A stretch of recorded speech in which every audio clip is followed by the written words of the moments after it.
On Monday, the A's staged one of their strongest all-around performances of the year, riding power and pitching to a Game 1 victory. But last night, the Rangers showed why they're still so dangerous. 3 big flies allowed Texas to tie the series. Today, the A's will get a big lift when their spark plug steps back into the lineup. Coco Crisp and the A's try for a series victory over the Rangers. Next.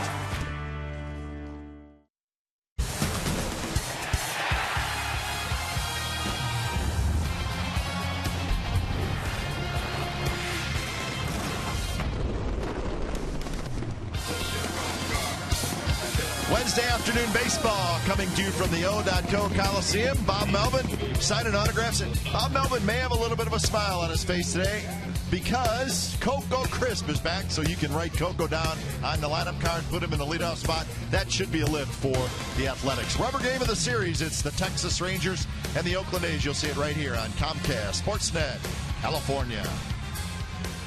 Good afternoon, everybody. Welcome to Oakland A's baseball. Along with Ray Fosse, I'm Glenn Kuiper. It's been a good series so far, but disappointing loss last night. Exciting game, but the A's come up short. Ray, and really, home runs for the Rangers has been the story. Specifically, Mitch Moreland. He's got 3 in this series. In Kuiper, all series we've been talking about trying to keep the balls down to all the hitters, but especially this guy, Mitch Moreland. You look at every pitch that he has hit out. It's been a belt high or higher fastball that he has driven to right field, to right field, to right field. You make a mistake with this guy, he is so powerful. Last night he went to straightaway center on a pitch that was up again. So with day baseball, the ball is going to carry a little bit better. You have to keep the ball down. That's what Dan Straley would try to do today. He is the hottest hitter right now in his Rangers ball club. And Coco Crisp is back. That is good news. The igniter at the top of the order, Ray, and it looks like the hamstring is 100%. Let's hope so. Well, let's hope so for sure, because he is back in center. This was Monday night as he was stretching it out. Got a chance to see some pitches without swinging the bat. He got a chance to run the bases. He looks great. And I think the most important thing,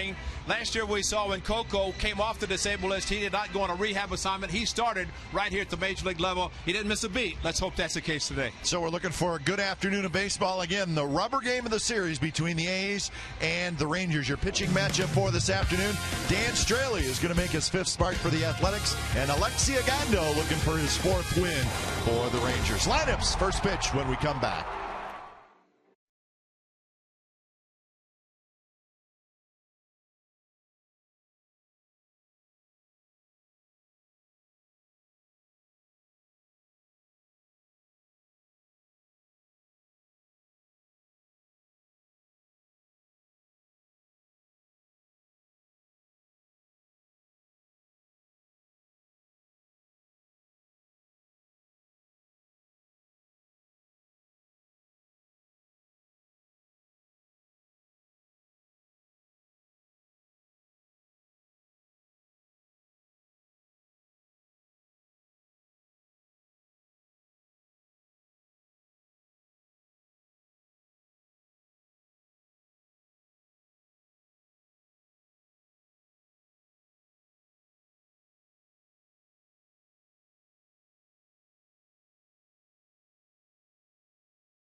Comcast Sportsnet California is brought to you by Jack in the Box. The Chipotle Chicken Club combo is back for a limited time at Jack in the Box. Try one today with fries and a drink for just $4.99 plus tax. Well, maybe a good luck charm. Josh Reddick taking the lineup card out to the meeting at home plate this afternoon. Hey, you got to do what you got to do to stay in the game, right? That's right. And maybe bring some luck and don't have to worry about the ground rules on the third game of the series. So Josh can take it out. Sunscreen being put on. Well, that's always good news. Here's the game time weather presented by the Santa Cruz Beach Boardwalk. The admission-free boardwalk is open this weekend. 66 degrees. It's a beautiful day. Lots of sunshine. And we always like day baseball at the Coliseum. Still a kind of a touch of spring in the air with a little coolness. And it is the rubber game of the series. And here's the lineup for the Texas Rangers. Kinsler, Andrus, Berkman, Beltre, Cruz, Moreland. We're going to call him Babe Moreland for what he's doing in this series. Murphy, Chirinos, and then Leonis Martin. But Dan Straley trying to pick up a series win, also his second win of the season, making his fifth start. He beat the Astros. Tough start in his last one. That was up in Seattle. A big home run to Raul Ibanez, and unfortunately the A's were not able to win the game. But Dan Straley, good pitches, but as we talked in our open, basically trying to keep everything down. Got to serve much better with ground balls versus fly balls, especially in the daytime. Here's your defense for the A's. Smith, Crisp, Moss in the outfield. Donaldson, Lowry, Sogard, Barton on the infield. And Jaso is the catcher.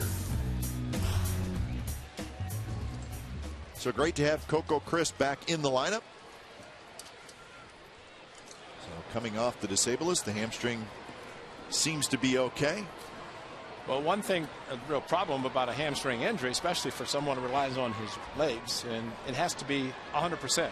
And Coco, the way it looks like he's running, that it's exactly what it is. First pitch to Ian Kinsler is down around the knees for a strike. 12:37, first pitch from the O.Co.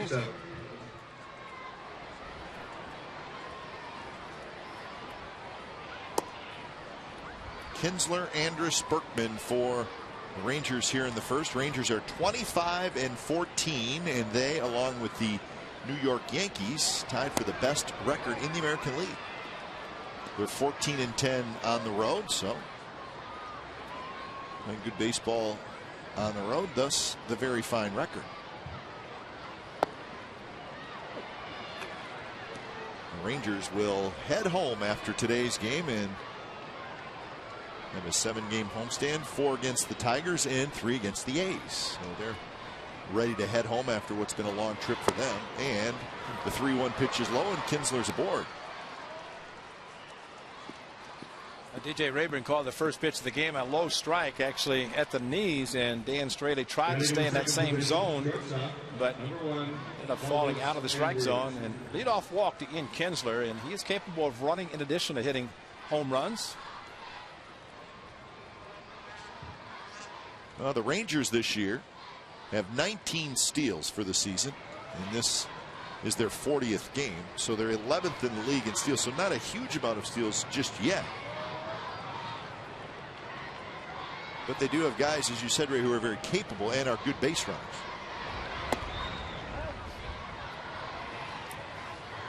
We talk about a clean ninth inning. I think also a clean first inning is good. True. Good way to get off to a good start and get back in the dugout with your offense. And top part of this batting order, the table setters, one is already on base, the other is at the plate now before Berkman, Beltre, and Cruz. The power of this Rangers lineup. And sorry, I forgot about Moreland. He's following those three. It's Babe Moreland. Yeah.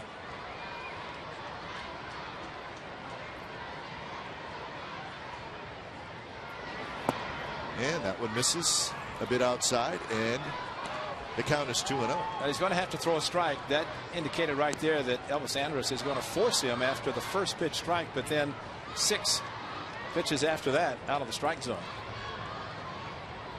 Really kind of takes away a possible hit and run, although they might be thinking if he's going to throw one down the middle, may start the runner and a hit and run. It's also dangerous if the pitcher's having a tough time throwing strikes, might run into an out. There's a strike. Kinsler has 3 steals on the year. He's been thrown out twice.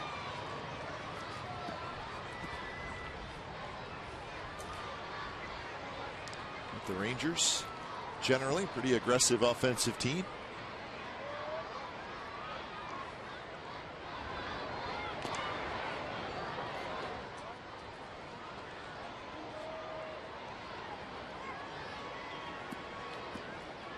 Rangers are 7th in the American League in total runs scored this year.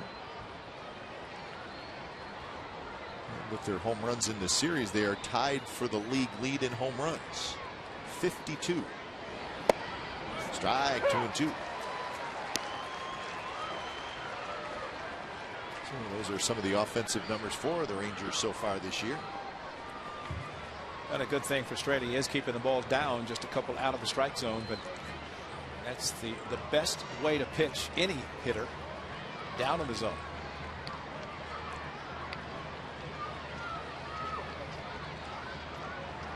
Quick throw. Kinsler leaning a little bit.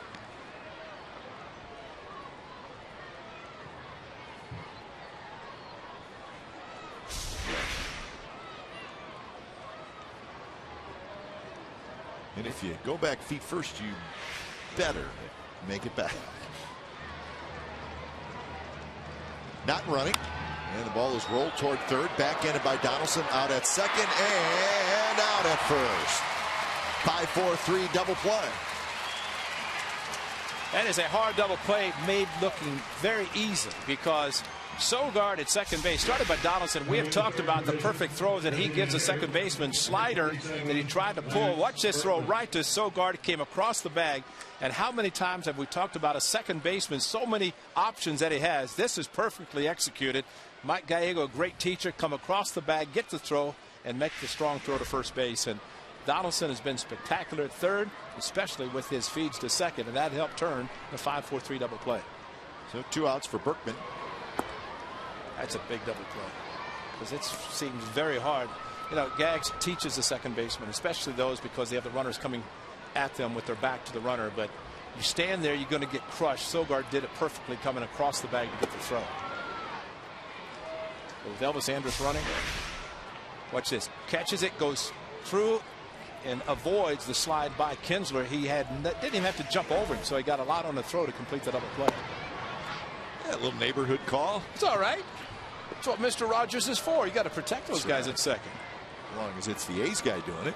Well, it happens around baseball, so whether it's the visitors, the home guys, it's going to happen. And that's why they're talking about protecting the catcher. As long as baseball's been in existence, it's always up the middle. They're going to have the neighborhood play, but it doesn't happen at home plate. Outside corner, 3-2 to Berkman. Did you ever watch Mr. Rogers? Yeah, every day. Still do, actually. Because of Jack. What's wrong with that? No. Right into the shift. Oh, yeah. Mr. Rogers. So the leadoff walk, no damage done. Ace come to bat.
They come to bat here in the bottom of the first inning.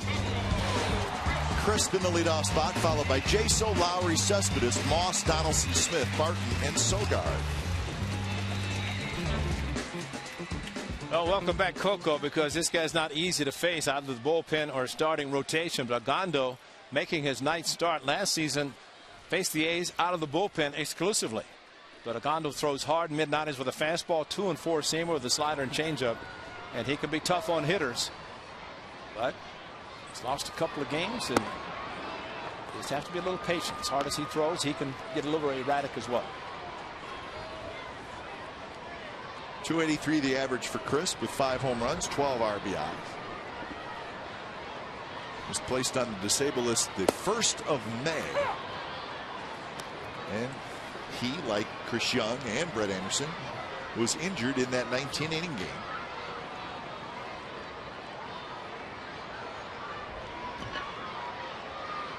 1-1 pitch is lofted to shallow left.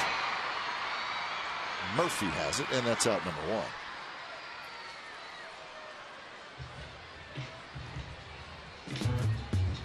Here's the defense. Murphy, Martin, Cruz. And then on the infield, Beltre, Andrus, Kinsler, Moreland with Chirinos doing the catching.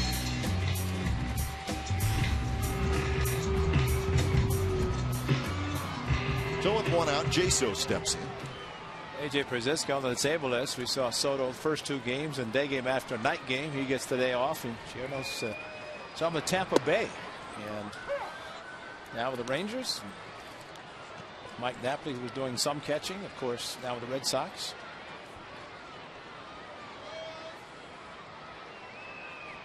Jaso hitting .259 with a homer, 11 RBIs. Off speed, drops in for a strike, and it's 0-2. What really happens with a team that has an abundance of offense, and the Rangers in that category, they can afford just to say to the catcher, do the job behind the plate, don't worry about your hitting, although they're always concerned about both sides of the ball. But Dick Green and I felt that with the A's. Didn't care, just play defense. There's a veteran catcher. The oblique. 1-2 pitch, and it's called the ball. Chirinos was ready to fire it down to Beltre at third. Looked like a pretty good pitch. Yeah, I don't blame him. But let the umpire make the call first, and then you make this play, and then you say, gee, I'm sorry. I was just very happy to be able to come out of catching position.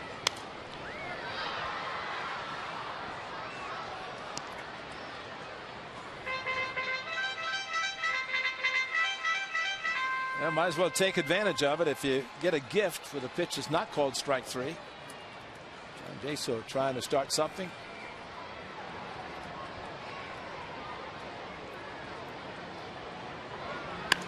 That one's hit hard, but right at the shortstop, Andrus, who was shaded over towards second base. 2 outs here in the first inning. And that'll bring up Jed Lowry. Batting in the 3rd position, shortstop, number 8.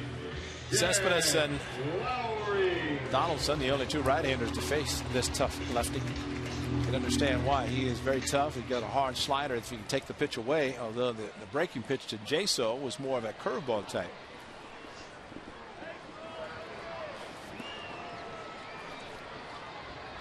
So Alexi Ogando from the Dominican Republic, 29 years old.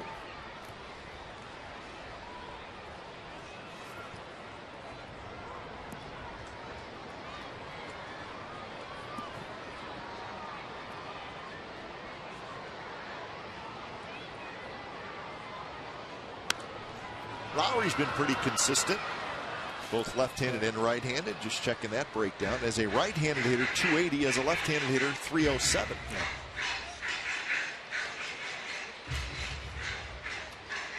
Overall, settling in at 298. The thing that helps Jed is whenever he gets 3 hits a game. You know, guys are happy to get 1 or 2, but you're set for the series. That's right. He gets 3, and he's done it quite often this year. Beltre going back a step into foul territory, and that's a 3-up, 3-down inning for Alexi Ogando. On to the second, no score.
That is the #1 source for baseball everywhere. Available for iPhone, iPad, Android, and BlackBerry 10. At Bat delivers A's baseball with audio, pitch tracking stats, breaking news, and video highlights. MLB TV Premium subscribers can get At Bat Premium features free and watch live out-of-market games. Text At Bat to 31826 or visit OaklandAthletics.com.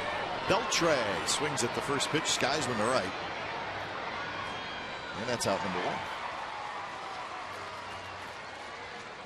So Beltre going after the first pitch, and that'll bring up Nelson Cruz. Batting in the 5th position, right fielder. Cruz had a couple of good at-bats last night. He had a pair of sacrifice flies. I'm talking to Kurt Young, A's pitching coach, and ideally they would have liked to have had him try to chase those pitches, but left him right in his hitting zone. Because he will chase. Yes, he will. And A.J. Griffin showed that on Monday night, getting to chase a slider out of the strike zone. See, the skipper, Bob Melvin, still has that Warriors t-shirt on. Why not? That's right. Warriors tomorrow night. Right next door. Gold t-shirt, short sleeves. It says Warriors. You don't see it. You see Athletics, but it does say Warriors. Lowry has it. And that's out number 2. A chase strike 2 with a slider away. Came back with another slider and tried to roll over and try to pull the pitch that was outside. Nice, easy ground ball to shortstop. That's a good slider off the end of the bat. Anytime you get a hitter to roll over on a pitch, that is excellent. See where Jason was set up also way off the plate. That's what you want to see the catcher do, to try to get the pitcher to throw the ball out of the strike zone. So here's Mitch Moreland.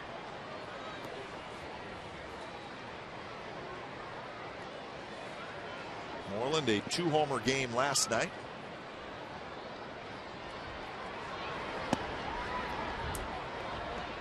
So he has been the best hitter for the Rangers in this series.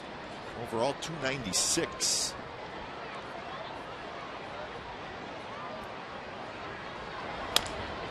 This was chopped. Barton has it. He'll flip to Straley, and that's a nice 3-up, 2-down inning for Dan Straley. Cespedes to lead it off. Bottom of the 2nd coming up.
It's a big day. It's a 105 start. The biggest part about it is 10,000 fans will receive a gold Ioannis Cespedes jersey, and it's courtesy of Pepsi. You can call for tickets at 877-493-BALL or go to OaklandAthletics.com/tickets. The gold replica jersey of Ioannis Cespedes. He's got to be happy. He's DHing today, but Coco's back, so he moves over to left field. And in a corner outfielder, although DHing day gets a lot of rest, but in the corner, don't have to run as much as you do in center field. So let Coco cover all the ground, and Cespedes can try to do what he does best and Had it swing the bat. See right there, Chris. A couple of DL guys. Josh Reddick. So I took out the lineup card. Got to win today. Win today. He'll be back out there tomorrow. That's right. To make it Friday against Kansas City. Tomorrow he won't be out here by himself for the off day. Well, the manager is slightly superstitious, I've been told. I'd say slightly is not the right word. How about 100%? There you go. Chris Young, we may see him on Friday. He's going to play with the River Cats tomorrow night. And if everything goes well, it's very possible that Chris Young would come off the disabled list Friday. We do not know that for sure, but best case scenario. So Young is very close. Different news, though, Ray, on Brett Anderson. As the A's have said, his return has been delayed. That ankle is still sore. And the report is that it doesn't bother him when he's pitching. It's just the other parts of the game, moving around, off the mound, covering first, fielding. That's where the ankle is still sore. And there was some talk maybe Anderson would pitch this weekend. That is not going to happen. They're going to make sure that he gets this thing to be 100%. It's ripped to center. Martine's going back. Now he's under. He's got it. Moss is retired for out number 2. So I guess a little bit disappointing news on Brett Anderson. Well, if it's the right foot, his landing foot, and he rolls on it, and it's not 100%, it's tough to do it. So no time frame on the return for Brett Anderson. He's going to let the soreness get out of that ankle, and hopefully it's soon. Here's Donaldson with 2 outs. So that's your injury report for the A's. And Michael Taylor was sent out with Coco Crisp being activated.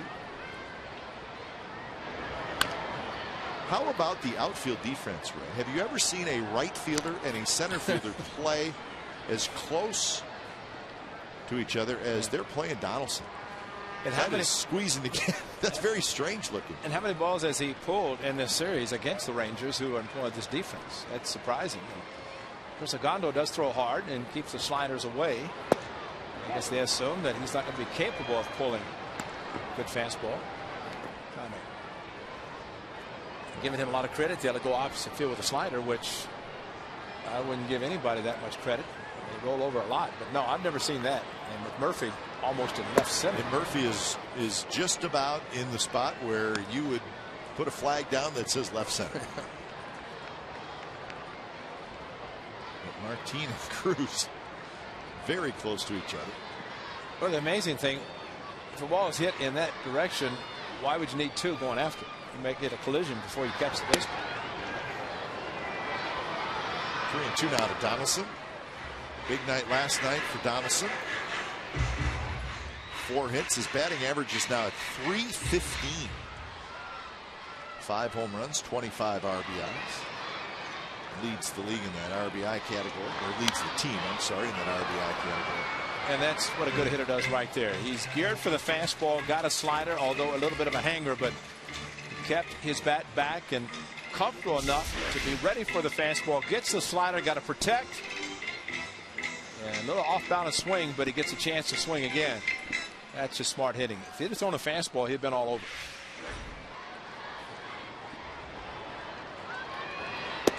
And that one's inside, so it's a 2-out walk. All right, here's our Ford right choice. Let's check out that 4-hit game from Donaldson last night. It's the 3rd time in his career he has done that. Hustle double was his first hit. Goes the other way with infield hit. Hits that ball hard, doesn't he? Yes, he does. Yes, he does. He swings hard, and that ball really comes off his bat. That's our Ford right choice. Here's Smith.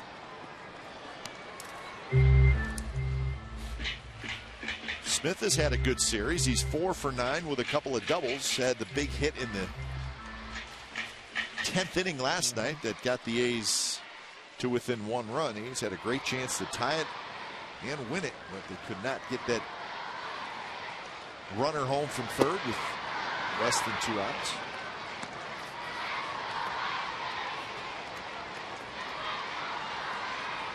It's funny, you get so used to the A's bullpen doing the job, and the A's, especially late in the game and into extra innings, the A's always seem to get that big hit, but neither of those things occurred last night. And maybe that's what made the game a bit frustrating. Yeah, that was. And they're games they usually win. And especially when you look back to last season, last night's game last year would have been a walk. It's a win. Yep.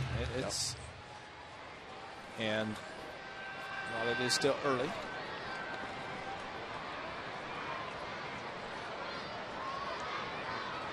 This is game number 42 for the A's. They're 20-21, 10-9 at home.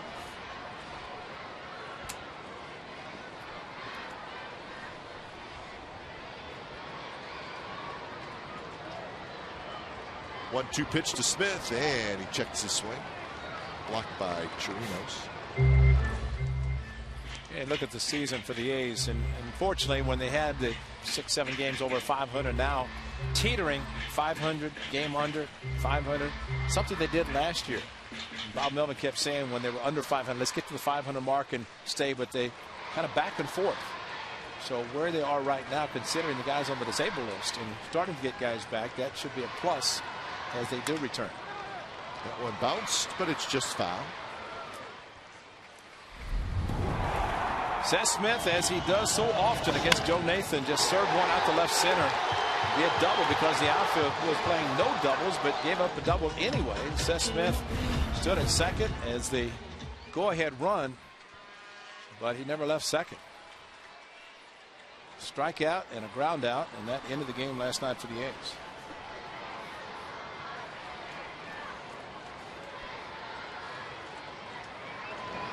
2-2 pitch.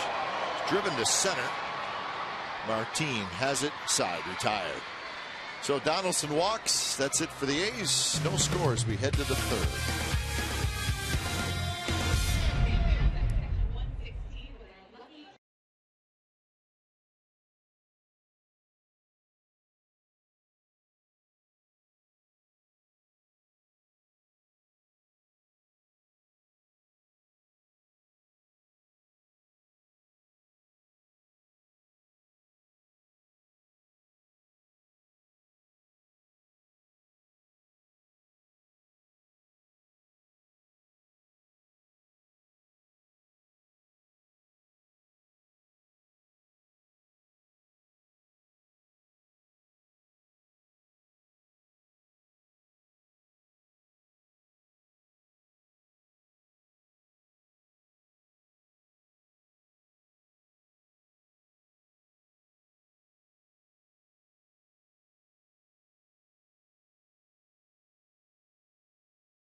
Saturday, that's May the 18th, after the A's play the Royals, and it's presented by Xfinity. Enjoy the special theme Star Trek Into Darkness show from the outfield grass. Tickets and info, you can go to oaklandathletics.com/fireworks, and they are beautiful, always here at the Coliseum. Always choreographed. It's the Diamond Vision Group, and the music and spectacular fireworks supreme here at the Coliseum. Royals coming to town. That's right. Kansas City Royals. Our first look at Royals, who are currently in Los Angeles. They'll wrap up a 3-game series tonight with the Angels. That'll be the rubber game of that series. Wade Davis and Barry Enright, the pitching matchup. So the Royals will have an off day in the Bay Area tomorrow, just like the Athletics. Ned Yost will like that, the manager of the Royals, right. as he is familiar with this area and growing up a little bit in the East Bay.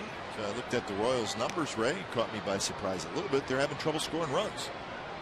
And they're not hitting home runs. They have hit the fewest home runs in the American League. Pitching's been pretty good, though. 5th best ERA, and that's no surprise with the additions they made. Well, you mentioned Davis pitching tonight. Of course, he came over to the Royals with James Shields. So Jeremy Guthrie was already there, very good. Santana, the Angels, now with the Royals. James Shields will pitch on Friday night here at the Coliseum. So tough matchup in that first game of the series for the Athletics. And Strelly doing a very good job so far of changing speeds on his fastball and got a good changeup working. Ball tending away from the lefties. And that one was up, and it's ripped into right field for a base hit. That was not a good one. Nope. Everything had been down and away, but that one was elevated. Well, here's a reminder. Tomorrow, the Stanley Cup playoffs continue when the Sharks take on the Kings in Game 2 of their second-round series. Now, we'll have complete coverage across the NBC Sports family of networks now. You can check out Sharks pregame live, 6:30, right here on CSN California with Scott Reese, Brett Hedican, and Brody Brazil. And then the game telecast is going to be on the NBC Sports Network starting at 7 o'clock. Now, listen to this, folks. The game will also be streamed live on CSNCalifornia.com, and then Sharks postgame live. Go back to CSN California. So, Sharks are coming up. Throw to second base is in time. Wow. Sogard dug it out in front of second base, and then tagged Murphy as he slid by.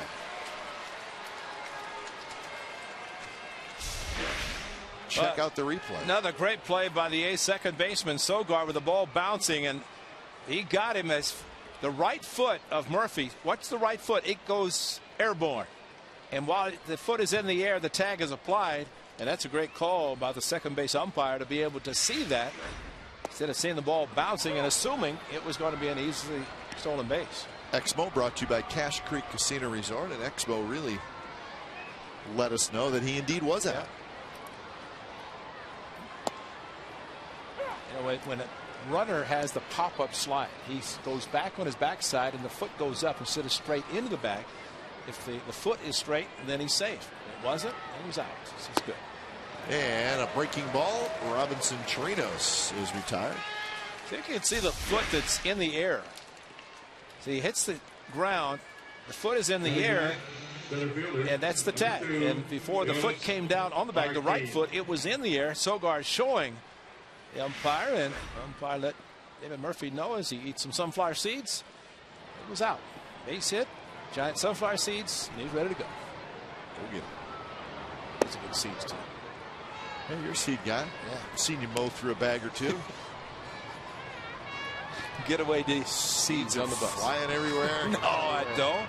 I'm courteous. Yeah, you are. You're very courteous. You're a good seed eater. Yeah, I keep them clean, put them in a cup. You're a veteran seed eater. Were you a seed guy when you played? Yeah, I was. Really? Back pocket full. I wasn't like, no, he said he ate 6 or 7 bags. He would take the bag out of his back pocket. I just pour them in the back pocket. Just dump them in the back pocket. So were you able to spit them right through your mask? Is that the shell right through? No, I never did it while I was playing. It was always in the bullpen. I got you. Took about 4 bags in my back pocket to get through the bullpen, but that's fine. Up the middle, and Lowry cannot quite get it, and Leonis Martin has second hit of the inning. And Martin, the 9th place hitter, with a single. Again, a pitch that's a little bit too far up in the zone, about thigh high. Number 5, Ian Kinsler. I know we're repeating ourselves, but so many pitches when they're elevated, they're hit hard. I think that's what makes A.J. Griffin's outing on Monday so spectacular, because he kept everything down. He had the low strike zone. Took advantage of it.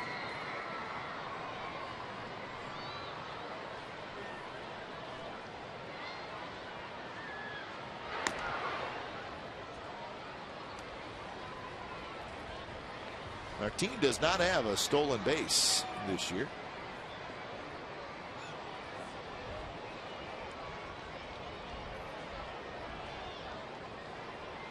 Kinsler walked to lead off the game.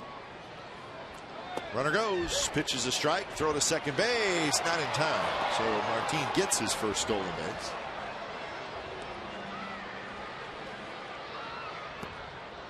So Ray, do we have a theme here? Oh yes. The Rangers are going to be aggressive on the bases. Jay So's throw bounced again. This time though, Sogard with the ball on the bag as he caught it, and that's the problem when the ball bounces. Second baseman, shortstop, they have to catch the ball first before they can apply the tag. If the throw is in the air, they just catch the ball, apply, inning's over. 0-1 pitch is in the dirt. Well, this one more of a straight in, the foot staying close to the ground, and that's ideally, and if Murphy had done that, he would have been safe. Sogard did as well as he could just to catch the ball and try to apply a tag. And no spikes are coming in. It's hard to put your knee down as a middle infielder if the thought of the spikes injuring your legs. And that curve, it hit Kinsler, hit him in the hand. So DJ Rayburn, the home plate umpire, immediately signaled that it had hit his hand. It looked like maybe a breaking ball that just kind of slipped out of Straley's hand. And if the bat is on the hand, this hurts. And that's exactly what happened. The left hand. Surely what happened to Kurt Suzuki twice last year, once in Boston with Daniel Bard with the bat on the hand, got him in the left hand. Then Jose Bautista got him with a backswing, same hand. That's what the problem with the catcher. You see how the ball changed direction. So definitely hit something. And happened to be the left hand of Kinsler.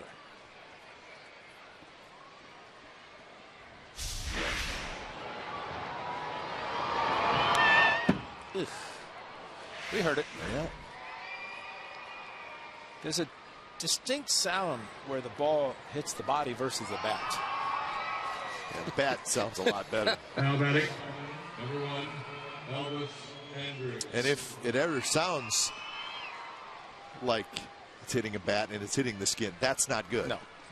And if you're starting your swing and you get called on a foul ball, your hand killing you, then that's even worse. So 2 on, 2 out for Elvis Andrus. So Straley in a bit of trouble.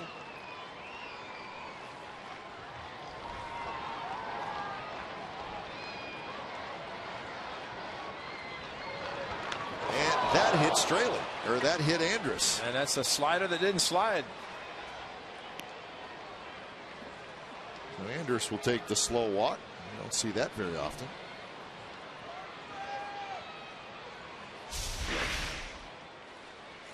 Tried to throw the slider and it did not move. Got him in the left arm.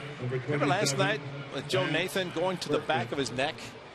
Just trying to get perspiration because the baseballs in Straley just got one is rubbing it up very hard. I guess from Andrew's standpoint, it got him on the shoulder, which these guys are strong, instead of bearing down in the upper part of the body. So basically, Ray, if you just take a brand new baseball right out of the box, don't rub it up, it's got a little gloss to it, right? And that's why they put mud on it, to take the sheen and the shine and the I think the glossiness off of it. I think people would probably be surprised at a baseball after it's been rubbed up and used in the game. It actually looks a little dirty. Yes. Swing and a miss by Berkman. So quick 0-2. So Australia has come right back after hitting Kinsler and Andrus. Oh, this is a great one. Off speed, down, and look at the movement. That's what you want. Keep the ball down in that zone.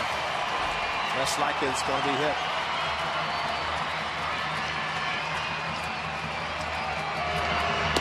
That's ball up and away. Great speed on the bases for the Rangers. Martin at third, Kinsler at second, Andrus at first.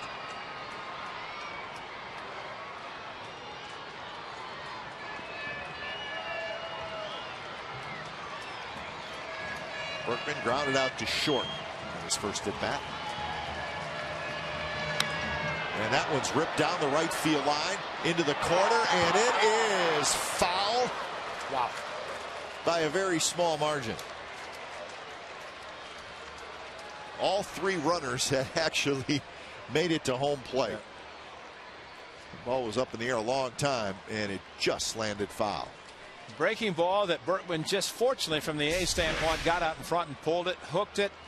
There's the hanger, and there's the swing, and he's going running down the line hoping, but it just kept going, and that close to being a 3-run double. See, when the breaking ball comes into a left-hander like that, it's so hittable. It looks so big. That's why the first 2 pitches that were down and away from Berkman were very good. And that's a broken bat base hit to center field, and it's going to knock home a pair. Andrus is going to go all the way around to third, and the Rangers lead 2-0. Looked like that pitch was up again, and Berkman comes through. And this time it looked like Jaso wanted it up. As he gave the sign, gave the high target. Said, watch Jaso. He's wanting it up, and that is right exactly where he wanted it, which is not a particularly great location, because we've seen too often that pitches have been elevated and been hit hard. And think about Lance Berkman, as long as he's played the game, bases loaded, 2 outs, he's not nervous. I mean, he's grinding, trying to get a good at bat, and unfortunately for the A's, he did. First pitch to Beltre is outside, so Berkman gets RBIs 19 and 20 with the 2-run single.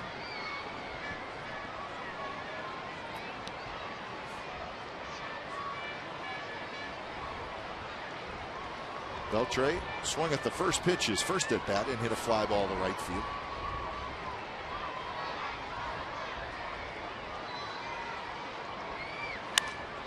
Skies this one. Coming in is Coco Crisp, and Coco settles under it. He's got it side retired. Couple of runs for the Rangers. Bottom of the third coming up, 2-0 Texas.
Click on A's In-Game Live, presented by Chevron, to enhance the in-game experience on your computer, smartphone, or tablet. Follow the action with box scores and in-depth stats, and join the social buzz with other fans. A's In-Game Live, presented by Chevron, only at csncalifornia.com.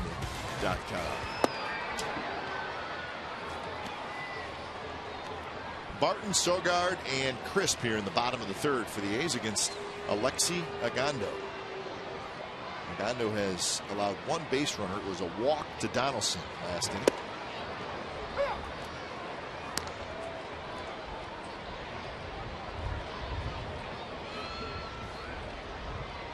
Barton 2 for 16 on the season. He's now ahead in the count, 3-0.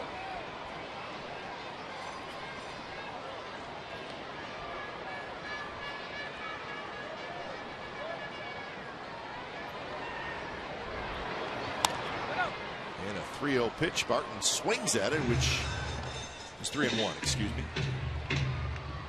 Make that 2-2.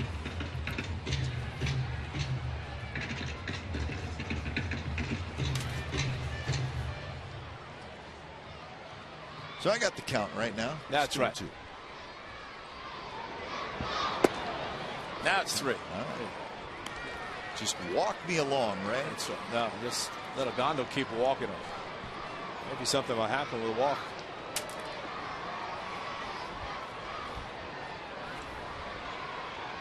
Payoff pitch to Barton. Skies it. Foul territory. Moreland near the seats, and he's going to run out of room. Always amazes me that fly balls down the first base line, foul. They don't come back like they do down the third base, near the third base dugout. Of course, that ball was hooked.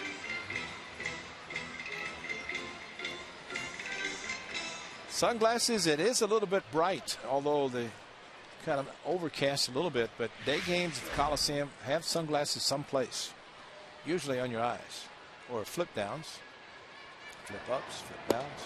Barton swings and misses, and that's the first strikeout for Ogondo. This was a play that I think was just assumed it was going to be an easy out, but it was a bang-bang play. Bob Melvin would argue. DJ Rayburn was a double clutch by shortstop. So from different angles. One showed he was safe, one that was both close, and Bob Melvin said he did not want to get thrown out, but he just was frustrated, and especially the way the play was called.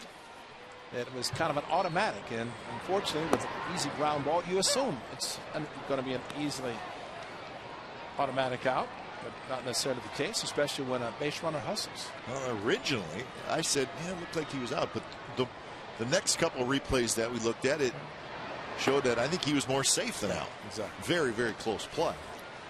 And remember, the manager doesn't have the luxury of a replay that we have that could show, and so he reacted, and it was a correct reaction.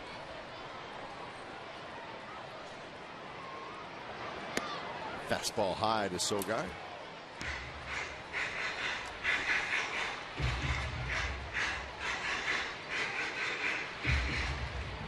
Sogard made the final out of the game last night as a pinch hitter.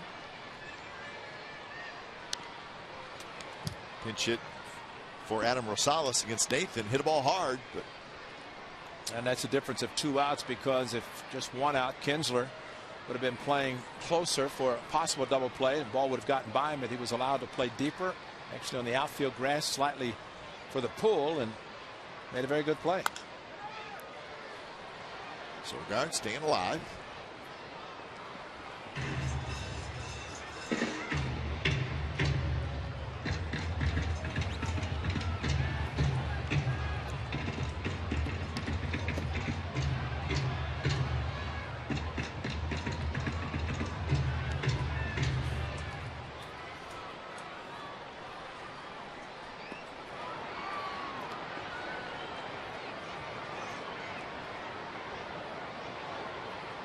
Another 1-2 pitch to Sogard.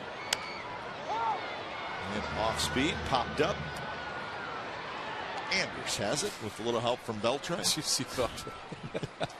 That is not fair to an announcer right there. Now, Beltran's camped under. He's got his glove up like the ball's going to come down right in his glove. And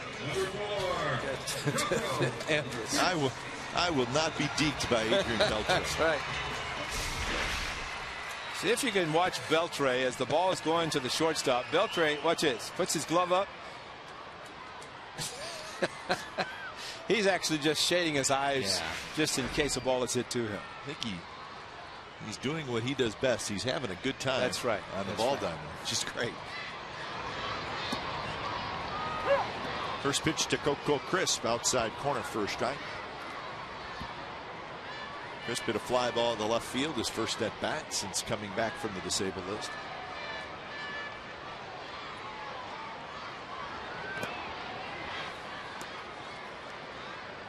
John Jaso did a fair amount of leading off when Coco was on the DL. Rosales as well. And nothing against those two guys, but Coco Crisp is a bona fide, legitimate leadoff man. And those guys are hard to find, and the A's have them. And that means he's hard to replace when he's not in there. There's your real leadoff hitter. That would be the ultimate right there. And Ricky, when we saw him on the bike last night, he said he was getting ready. He told me that this morning too. He said he's ready. He said he's got a bag in him. Steal a bag or two if you needed to. Coco flies out. 2-0 Rangers after 3.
It's a 1:05 p.m. start. Another Little League Day pregame festival and on-field parade for uniformed players and coaches. Plus 5,000 kids will receive a Cocoa Crisp cereal bowl driven by Chevrolet. You must purchase a special ticket to participate. Tickets, you can go to 510-638-GO-A's or visit oaklandathletics.com/Little League. Kipe, I don't want you to send Jack out that line to get one of 5,000 cereal bowls. Kipe said, Jack, I want you up at 7 o'clock in the morning. That's right. You got to get in line by yourself. Let's go. They get a cereal bowl, though. I think the kids would like that. That's right. 2-0 Rangers. It's the 4th inning. Cruz, Moreland, and Murphy. So a 26-pitch 3rd inning for Straley.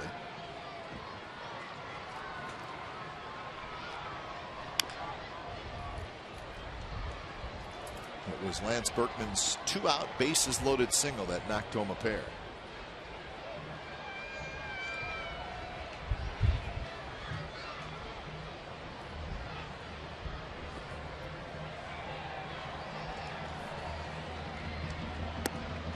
Not surprised to see players standing next to the veteran Lance Berkman, probably talking hitting, and why not? He's been around a long time, knows how to hit, and probably the most difficult would be bases loaded.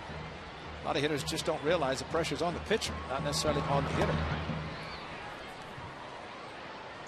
And really, too, the pitcher doesn't even want to get to 3-2 with the bases loaded. Definitely not. So it's like the pressure starts earlier in the count. That's why last night on the 2-2 that Joe Nathan threw to Derek Barton, it was a slider. It was down. It was out of the strike zone. So was that one. Wow. It was called strike 3. So Cruz still standing there talking to DJ Rayburn. So it's a strikeout. Ron Washington probably not thrilled either. And here it is. Well, it's a backup slider. Stayed down. John Jaso backhanded the ball, and DJ Rayburn looking right there. I mean, that's looking right down for the inside part of the plate. Had the plate, just a question whether it's on the shoe tops or the kneecaps, and someplace in between. Take it. Moreland takes a strike.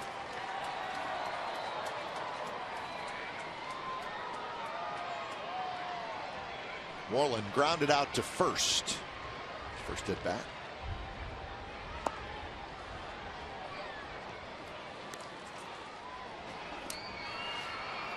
Well, I think with the players that the Rangers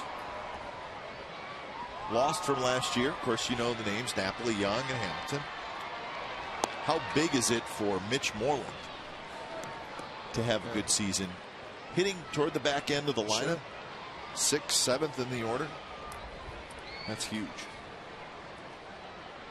Well, it really probably makes him feel great that he's playing well, but playing every day at first base. Won't see that name on the back of that colored jersey unless the Angels decide to go to an alternate blue jersey. Because Hamilton's got to be in an Angels uniform for a long time. Changeup on 3-1 and a good one. Well, Moreland's been in the big league since 2010. Came up halfway through that season and played 47 games. He's had decent numbers.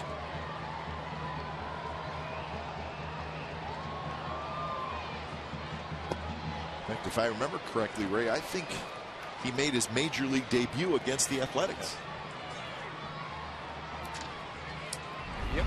All right, here's our McDonald's True Stories. May 15th, 1941, Joe DiMaggio began his 56-game hitting streak with a hit off White Sox pitcher Edgar Smith. No big deal, right? In fact, it was a blowout win by the White Sox, if I remember correctly. Following that game on my computer back in 1941. The At-Bat app. That's right. That's right. At MLB.com. One of the greatest feats in Major League Baseball history. 56-game hitting streak. And that, to me, Cal Ripken Jr.'s record, 2600, what, 2632. Yeah. And DiMaggio's 56. I don't know if those ever be broken. I'd be shocked. So it was a 13-1 White Sox win. No big deal. Just a single. But it ended in Cleveland a couple months later. That second to the last note is the one that still gets me. After the streak ended, then he hit in 17 straight after that. So he hit safely in 73 out of 74 games. That is amazing. He was a pretty good player. You know, and it's unfortunate that he wasn't good enough that he could get 57, because Hines' 57 catcher was going to pay him $5,000 to the endorsement, but he got stopped at 56. $5,000 endorsement, 1941. That's probably a lot of money. But man, you know, you saw this last night. He won the MVP also the same season. Ted Williams had 406. Last time a player hit 400 was 1941, and he couldn't win the MVP that year. So in 2012, we had the Trout and Cabrera MVP discussion, which was it was great baseball discussion, both deserving. But how about that discussion, DiMaggio or Ted Williams? Well, they all said Teddy Ballgame was the greatest hitter to ever play the game. Hit 406, but still couldn't get it. And there's a one-out walk, so back-to-back walks, and now the Rangers have 2 on and 1 out, and Straley's going to get a visit. Well, it was back-to-back hit batters last inning that helped the Rangers score a couple of runs.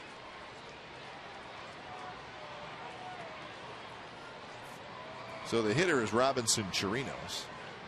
You know, one of my favorite notes on Joe DiMaggio, and I know you've seen it before, 361 career home runs. How many strikeouts? 369 career strikeouts. That is amazing. Just you see him as he came through the 56, he was choking up about 2 inches. And you know, if you choke up, you're not going to strike out a lot. You're going to make contact. The year that he hit in the 56 straight games, he struck out 13. He choked up. I mean, that's unbelievable. Mr. Coffee. That's right. Chirinos hits one very high to left field.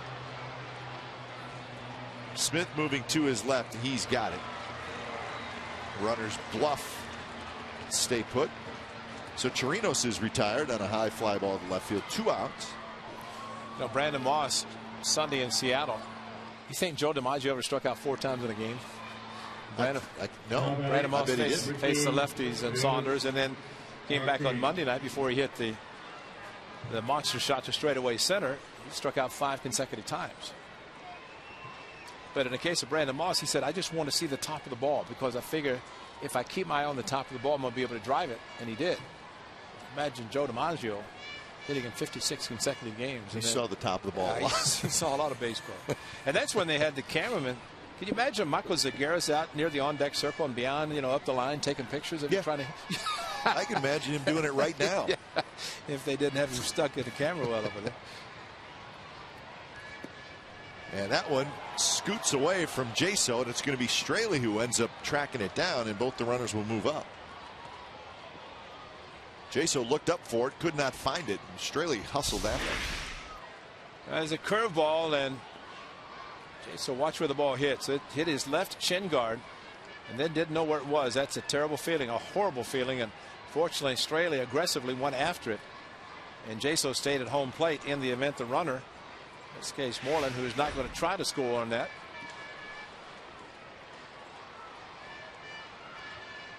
So Jesse Chavez starts to throw as Straley is now at 67 pitches, trying to get out of the inning. There's a strike to Leonis Martin. Martin singled in the third.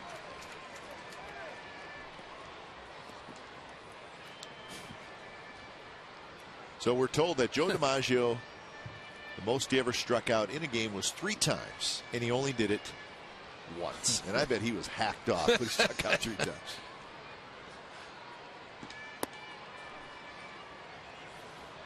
Mr. Coffee, though, that's amazing. The kids would remember him from Mr. Coffee. He had a good gig going with Mr. Coffee. Yes, he did. Long time. Deserved it because they didn't make any money. That's true. Finally got a chance to make some money. Had a beautiful signature too. His autograph was just spectacular.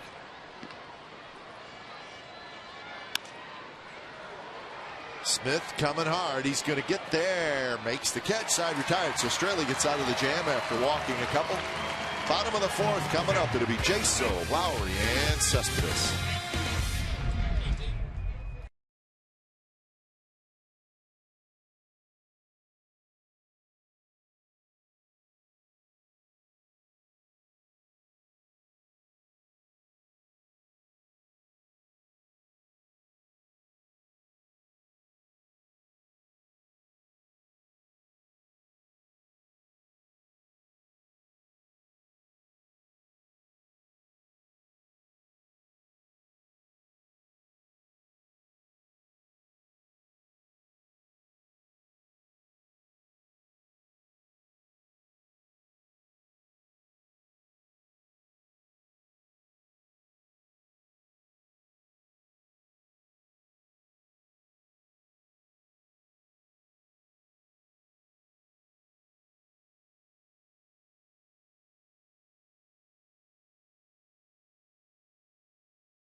Jersey, and you can get it the same day. Grab some buds and then come grab some real buds at the Budweiser Bowtie Bar at section 129. That will be Friday.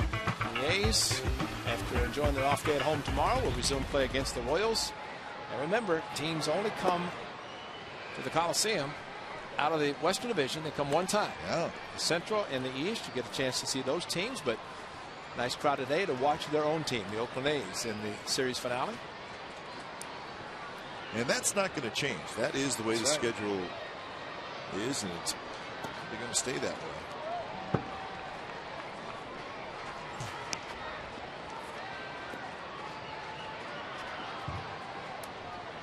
Two 2-0 to Jaso. He'll be followed by Lowry and Cespedes. A's still looking for their first hit against Alexi Ogando.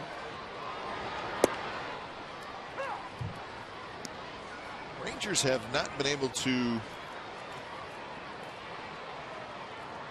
I don't want to say decide. They've kind of used Ogando where it's most necessary, and Jaso is hitting the foot. And he is going to make it down to first base, but he's in some pain. He's going to keep running through to the outfield to try to run it off.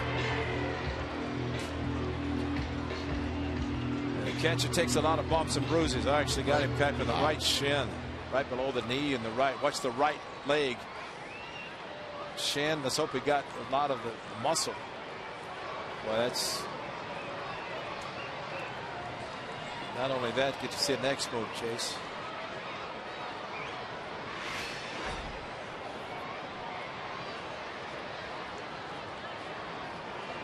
He's going to have a nice mark there, I got to believe. I think it's going to be hard for him to stay in the game. I mean, I hate to say that, but just watching him, he's got to lean on Nick. And again, you look at your calf muscle, but then you have the shin bone. See him just grimace when Nick grabbed. The A's do have an abundance of catchers. Derek Norris, as you're looking at, is available, but also Luke Montz is a catcher. And if you have to go to the point, you have Derek Norris, Derek Barton, and John Donaldson. I mean, you look at a whole bunch of former catchers happen to be playing first and third of the latter two. But he does not want to come out of the game, but he may have to talk his way into staying. I hate to mention it, but remember when great Captain Sal Bando got hit in the calf, his actual calf, stayed in the game. And after the fact, he ended up having on the disabled list. It was so bad of a bruise and the calf muscle got hit.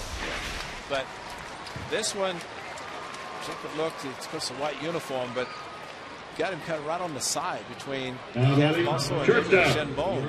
And you know what, Ray, when the ball hits you and then it bounces forward, that means it's pretty direct. It's bone, or it could be the calf, because calf muscle tenses up when it's getting ready to have contact of a 94-mile-an-hour sinking fastball. So Jaso's going to stay in there. Keep an eye on him. First pitch to Lowry is a strike.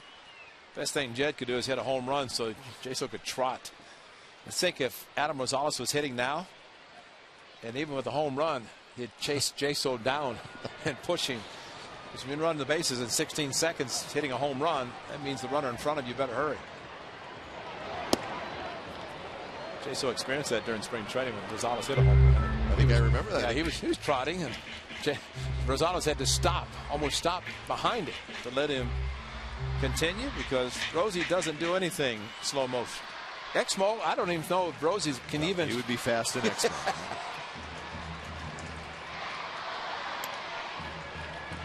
1-2 now to Lowry.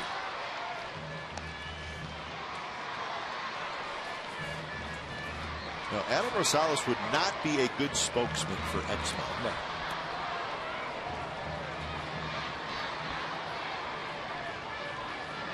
In fact, I don't think Rosie would like first even show him an Exmo.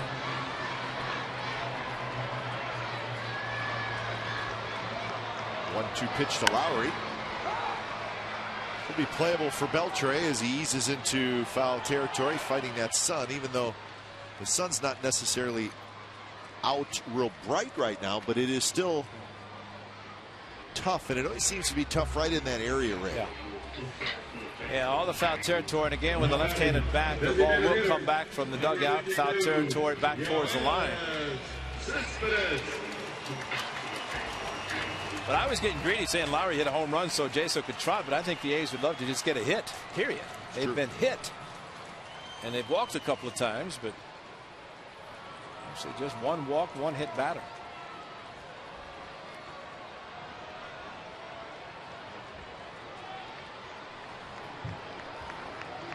First pitch to Cespedes is in for a strike. Cespedes popped out to the second baseman Kinsler. That was in the second. What I was saying about Ogando, Ray, and the fact that he's been used in many different roles, but when he came up in 2010, remember, he was terrific out of the bullpen. His ERA in 2010, 44 relief appearances, was 1.30, but then they needed him in the rotation in 2011, and he won 13 games. And he was an all-star that year, but back in the bullpen last year, starting again this year.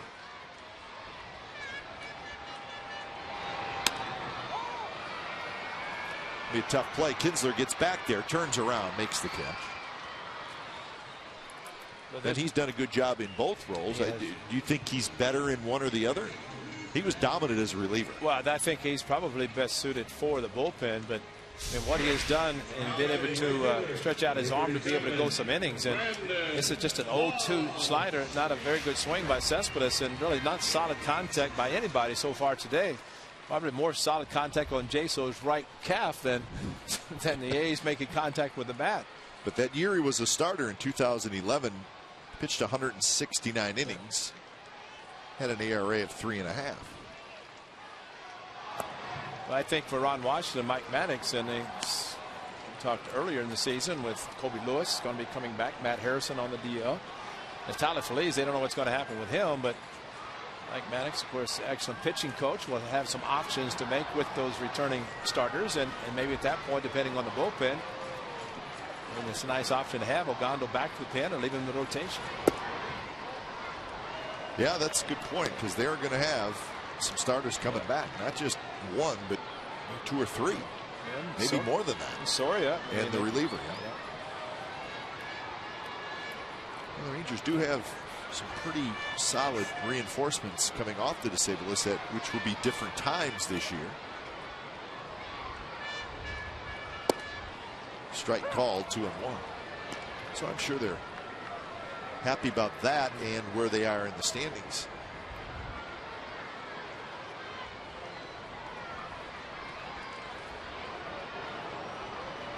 Two and 1 to Moss, who hit a fly ball to center field in the second inning. And that one's lying right over Ty Waller's head, foul.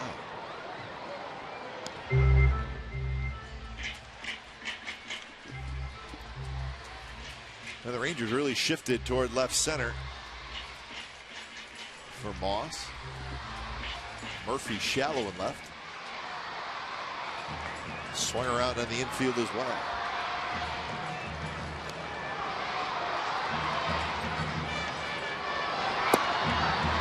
So now full count, and Jaso, see how he's moving, he will take off. There are some pitchers when you're hitting and you get to 3 and 2 count, you can say, okay, I'm going to load up and look for a fastball. Josh Donaldson did it when he walked his first at bat, got a slider, and the hitter just cannot be 100% sure he's going to get a certain pitch. It could be an assortment of pitches, from the tailing changeup, a hard slider, or even a two-seam fastball. And he gets Moss swinging. Foul tip held on. Second strikeout for Ogando. We're headed to the 5th. Still 2-0 Rangers.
Baseball. Comcast Sportsnet California's Authentic Fan Fridays right here at the Coliseum. Get a ticket in our value deck behind home plate, an authentic Bernie Lean t-shirt, a cheer card, and a $6 food and drink voucher, all for one great price. Visit csncalifornia.com for details. So if I were you, I'd check it out on Friday night with the Royals in town. You get all those goodies. It's a good seat just above us. The weather's getting nice. Just a suggestion. Jaso staying in the game, but there was a fair amount of discussion going on in between innings.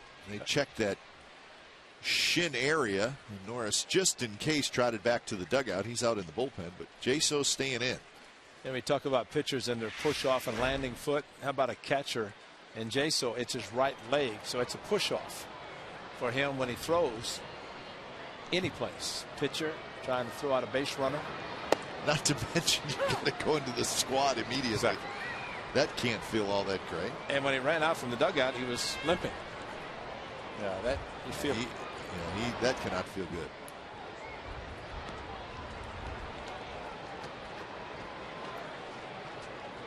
Kinsler's been on base twice. A walk, hit batter, scored a run in the third. So he's leading things off here in the fifth. Rangers with a 2-0 lead. Key for Dan Strada is keep these guys off the base, because they've already attempted a couple of stolen bases, one successful, the other a nice play by Sogard, but boy, it's tough even for Jason to kind of balance himself behind the plate. It's nice that he wants to stay in the game. Sometimes it's better to get treatment.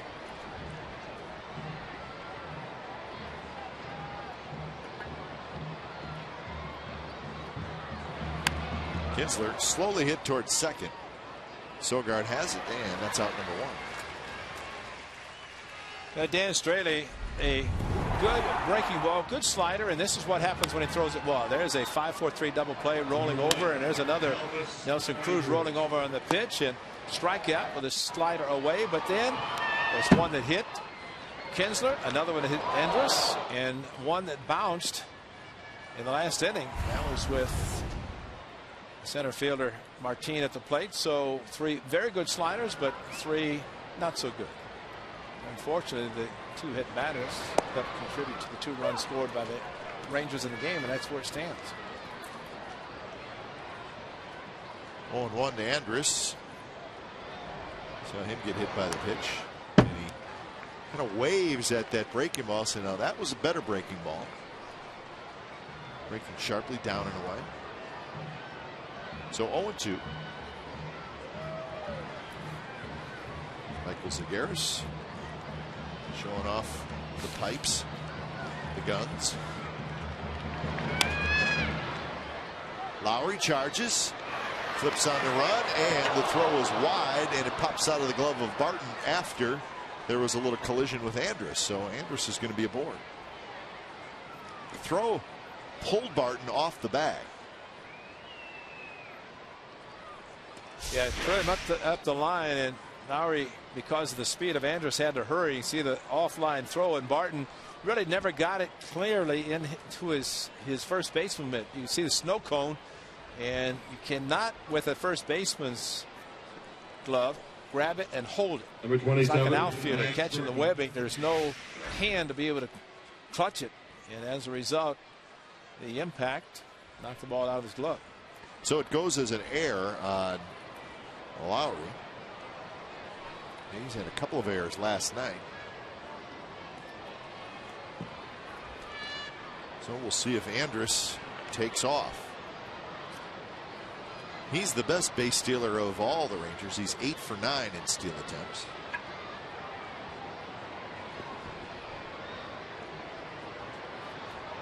He's got a good lead. Berkman is the hitter.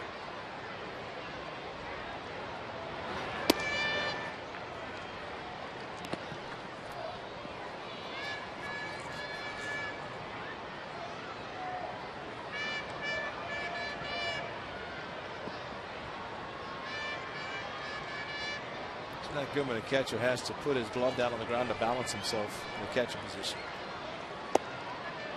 And now 2-0.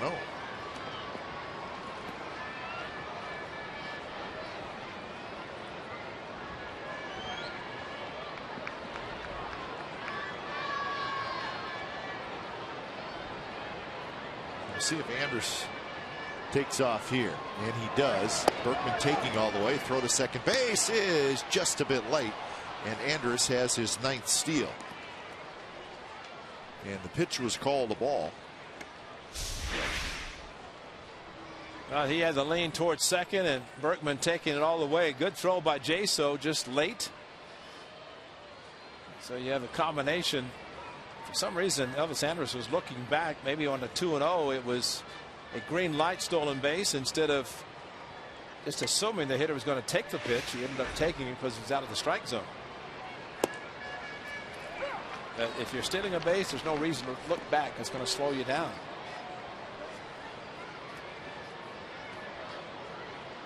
So 3-1 to Berkman with Beltre in the on-deck circle and a runner in scoring position.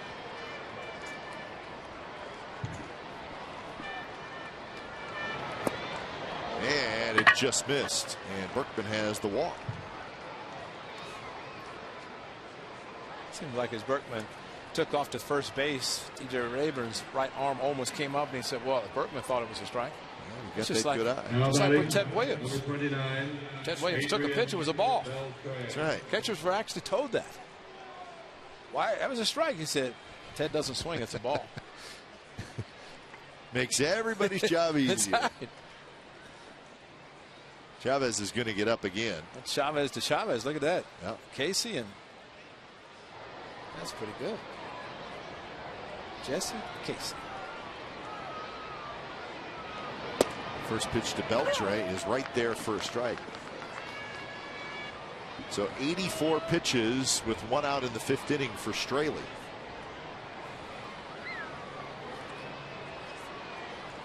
He's walked 4 and struck out 2.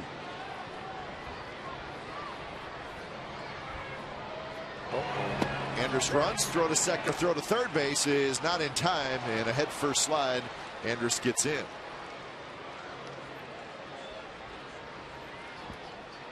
So Andrus swipes another bag. That's 3 stolen bases for the Rangers in this game. Had a big lead, and see what Beltre did. That is so wrong for a hitter, and surprise. Beltre ducks and just opens up the lane for Jaso to throw. And just a little bit offline. If it's on the bag,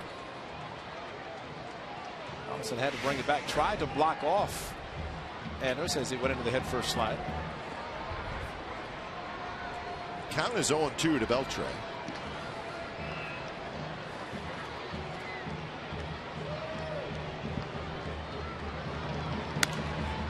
Fastball fouled to the right.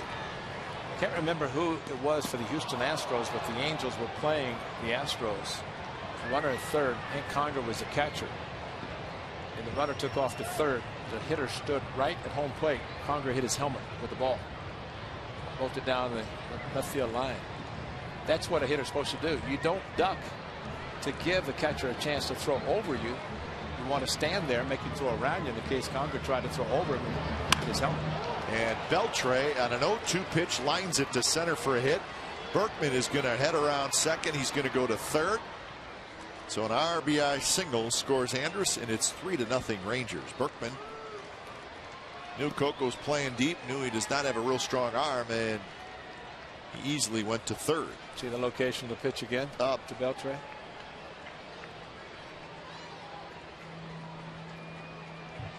Beltre gets RBI number 25.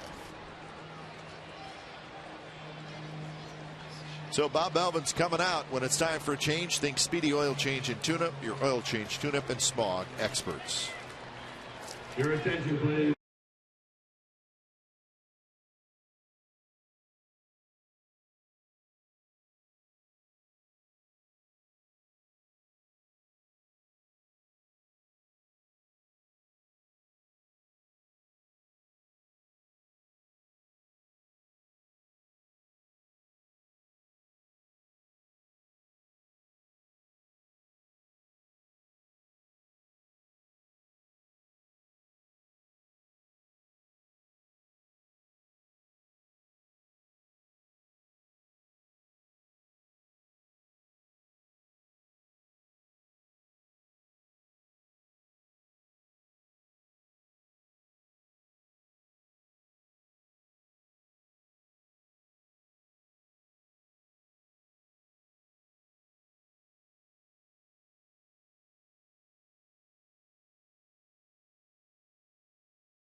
shin right below the knee. You could tell he was in some pain behind home plate, so he's going to shut it down for the rest of the afternoon. So Norris comes into the game. And Norris will hit in the number 2 spot.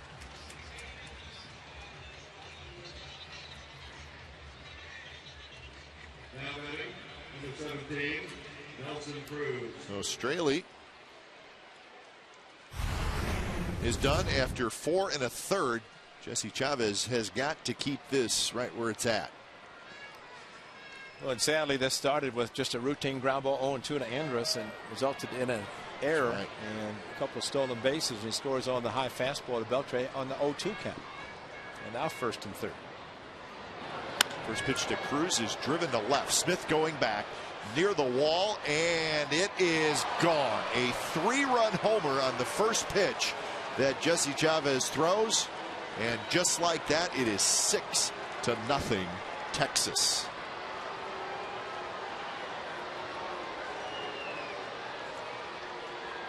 Well, we saw last night when you make a mistake to Nelson Cruz, leave it in his wheelhouse. He can be pitched to with Chase Saunders away, but with a fastball right down the middle, and maybe it was supposed to be inside, but it was not a particularly great location, and that quickly, the one thing the A's did not want to see happen.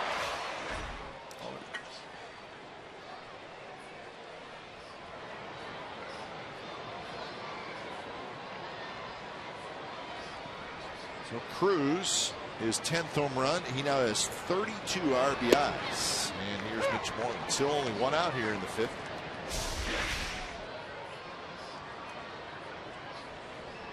It's right down the middle. He's got that. This looks like a little bit of a golf swing. Yeah, just uppercut.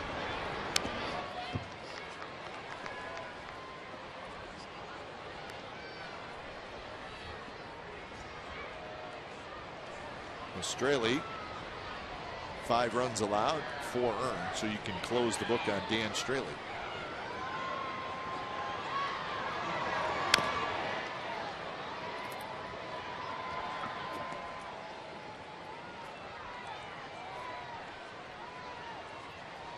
Six and 5. I said 5 and 4, which is not accurate.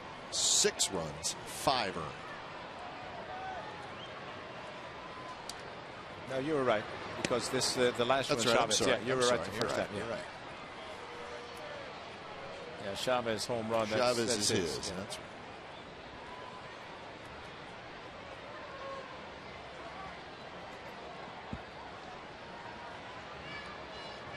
right. 1-2 to Moreland. And a good breaking ball, and Moreland swings over top, and that's out number 2.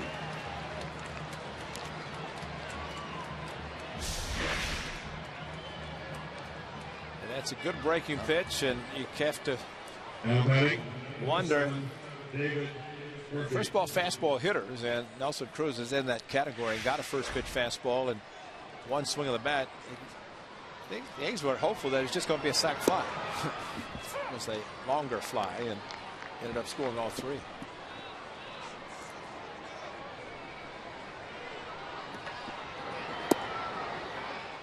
One and 1 the count to David Murphy. Murphy's been on base twice. Singled in the 3rd, walked in the 4th.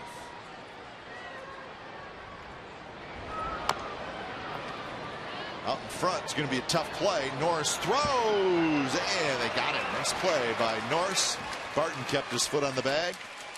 Damage done. 4 runs for Texas. They lead 6-0.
Chili Davis is 5th all-time among switch hitters with 350 career home runs.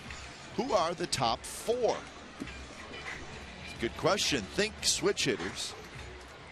Top 4 home run hitters.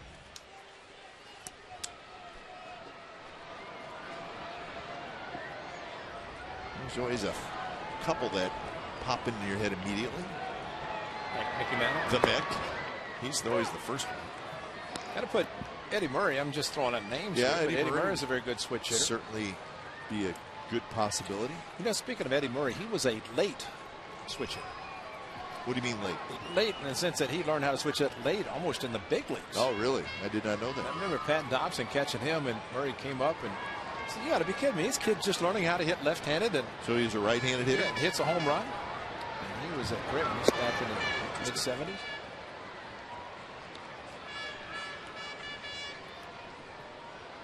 But he was good. But Chile 350, and he was just as strong from the left side as he was to the right side. Drive the ball, use the whole field. Have you ever heard of a switch hitter who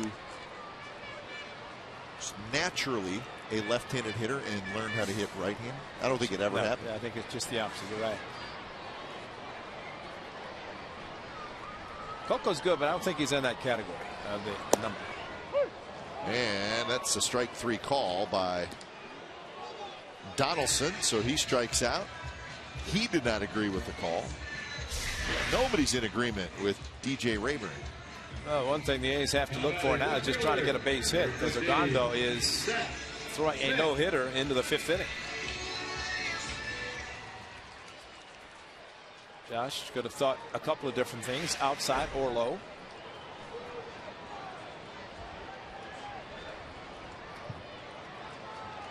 So here's Seth Smith, and he takes a pitch on the inside corner, first strike.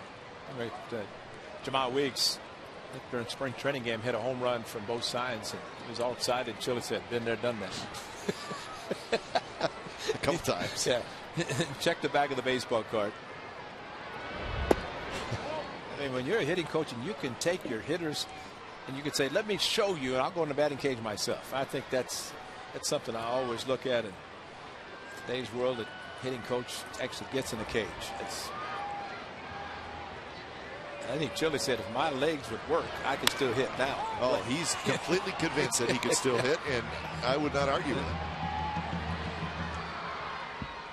And if you think of all the knowledge that he's... There's a left-handed thrower, Ricky Henderson. He threw left-handed, but hit right-handed. But the amazing thing about Ricky, 2009, inducted in Cooperstown, MVP in '89. But Ricky, just think if he bunted. I think there was one time Ricky tried to bunt, the ball came up, hit him in the face, and he quit. He said, "I'm not going to bunt anymore." So he walked, and that was always a double when he walked, because he'd steal second, probably steal third. No, Gray, what he said was, Ricky doesn't like when the ball comes up and hits Ricky. Right. Yeah. It's all right. Ricky knows Ricky. Ricky knows Ricky. Ricky can hit. Dominic down there talking. Dominic, the MLB authenticator.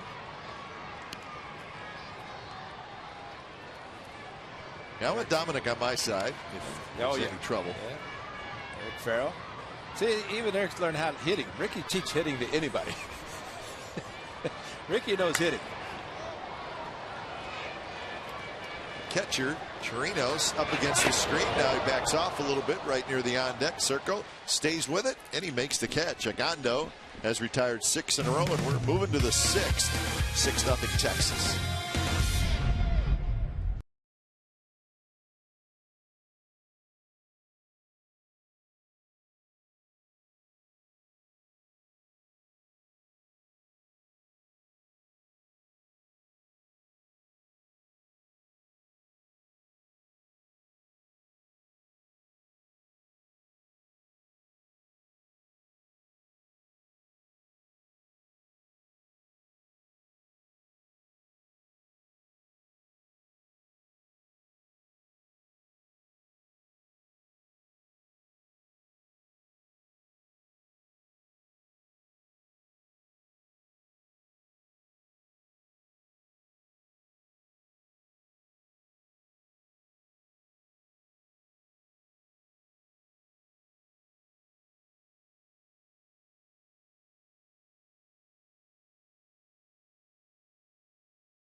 years with new low yearly prices. Watch every out-of-market game live. Over 350 supported mobile and connected devices in HD quality with MLB.TV Premium.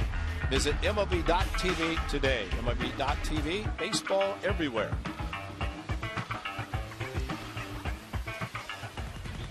Sixth inning, and it's the Rangers trying to take the rubber game of the series. They lead 6-0. Chirinos, Martin, and Kinsler. It was a 4-run fifth inning that opened up the ball game, and Cruz hit a 3-run homer. A's do not have a hit yet through 5 innings. Chirinos has struck out and hit a fly ball to left field.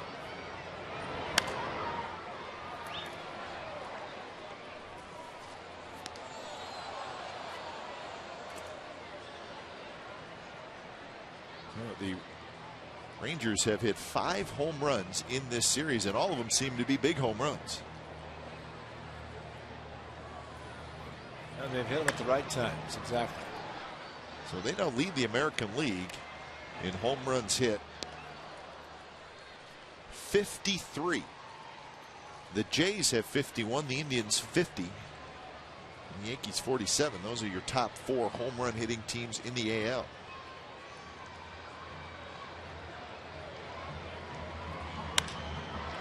High fly ball to right, sends Moss back, but he's got plenty of room and he makes the catch. One of the things we always talk about is the extra runs, the gift runs, and you look at last inning alone. You got a walk and an error. Rangers came up with 2 hits, an RBI single by Beltre, and a 3-run home run. So 2 hits, a walk, and an error, and they scored 4 runs. And that's the difference right there, 2-0 versus 6-0. And a pitcher has not given up a hit in 5 innings. And in that 5th inning, if the error isn't made, and again, this is after the fact, but now you're facing Berkman with 2 outs, nobody on base, and you're not in the stretch. Yep, exactly. You're not worried about Andrus running, all that stuff. I agree. I think it makes a big difference, and that's why you play solid defense and help your pitcher, especially if the pitcher puts the ball in play. And look at Ogando on the other side. In 5 innings, 11 fly ball outs, 1 ground ball out, and 3 strikeouts. So he is having the A's put the ball in play, but they're not really driving the ball. And you figure at times on a day game at the Coliseum, a pitcher pitches and has a lot of fly ball outs, that could be dangerous, but not in the case of Ogando, who is mixing his pitches well today and throwing hard enough that the A's hitter so far cannot drive the ball. 0-1 pitch to Kinsler. A breaking ball that's popped up for Sogard. Sogard reaches up, makes the catch, side retired. So Jesse Chavez very quick. Top of the 6th, bottom of the 6th coming up. Sogard's going to lead it off.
First rewind. Ray, you'll like this. May 15th, 1973, Nolan Ryan throws his first career no-hitter. So it's the anniversary of that. It was in Kansas City. He was pitching for the Angels. And there's the list of the 7 career no-hitters for Nolan Ryan. He pitched 4 with the Angels, 1 with the Astros, the final 2 with the Rangers in 1990 against the A's, and 1991 against the Blue Jays. Willie Randolph, final out. Fly ball down the right field line. I think it might have been foul. And Nolan's no-hitter. And I think the interesting thing about that, 7 no-hitters, 7 different catchers. Yeah. Now, one catcher that he had, talk about spreading it out. He said, let's see, you haven't caught me, so why don't you catch me today? I'll pitch a no-hitter. That one's hit to right center field, and nobody's going to get it. So the A's will have their first hit, and it's a double by Sogard off the wall in right center. And just as we're talking about Ryan expressing 7 no-hitters, Ogando's thinking, I got a chance. I'm pitching the 6th inning. And what we were trying to do. Eric Sogard said no. He finally straightened the fastball. And Eric Sogard straightened it out to right center. Almost hit it out. Hit the Xfinity sign in right center. But split the gap with the outfielder spread wide apart. But the Xfinity sign shows up big with a double off the wall. Sogard would love to have that last night. Derek Barton would love to have had anything last night in the 9th inning or 10th inning against Joe Nathan.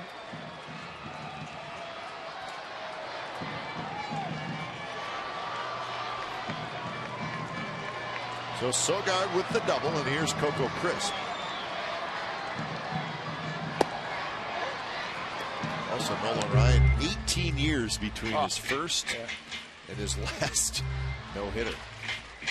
And also see Ricky down there holding court. Ricky was strikeout number 5,000 for Nolan. That was in Arlington, the old stadium. On the ground. Crisp is retired. It does get Sogard to third with 1 out, so a chance for the A's to get on the board. Now, Coco wanted more than to advance the runner into scoring position or to third base less than 2 outs. When you're down 6, you want base runners and base hits, but Ogando once again went off speed. And Ogando with 3 strikeouts, he may even think a little greedy here and try to strike out Norris instead of letting him put the ball in play, which would net the A's a run.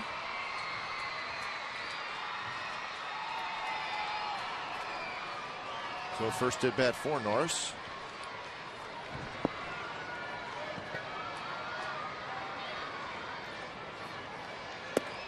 And a breaking ball for a strike.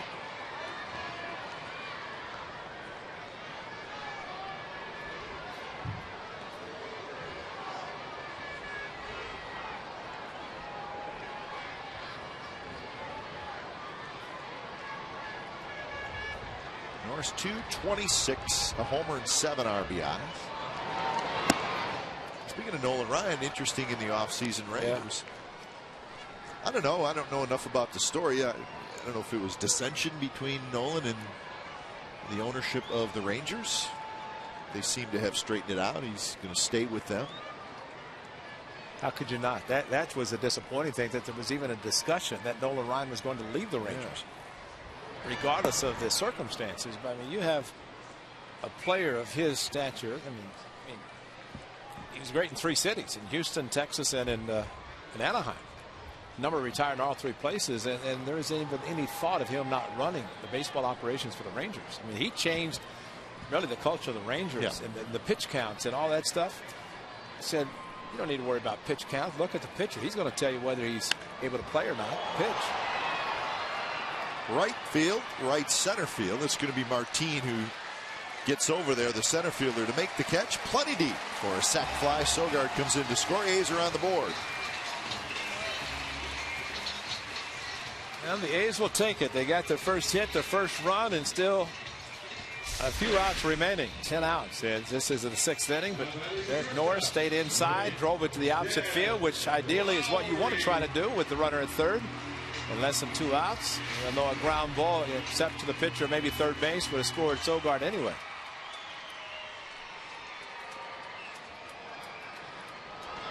So here Lowry, 2 outs now, base is empty. Change up, drops onto the outside corner first strike. Lowry has fouled out to Beltre twice.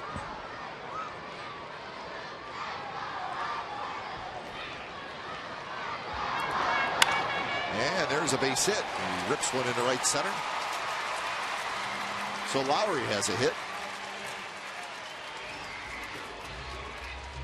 So some better swings by the A's against Ogando here in the 6th.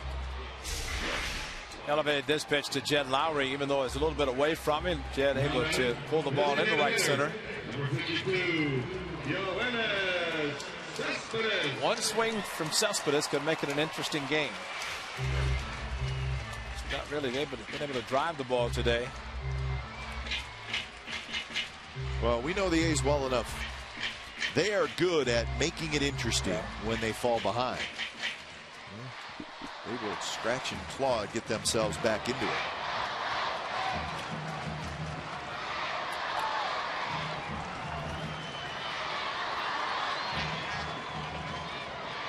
Cespedes has popped out twice to the second baseman. And there's a strike call.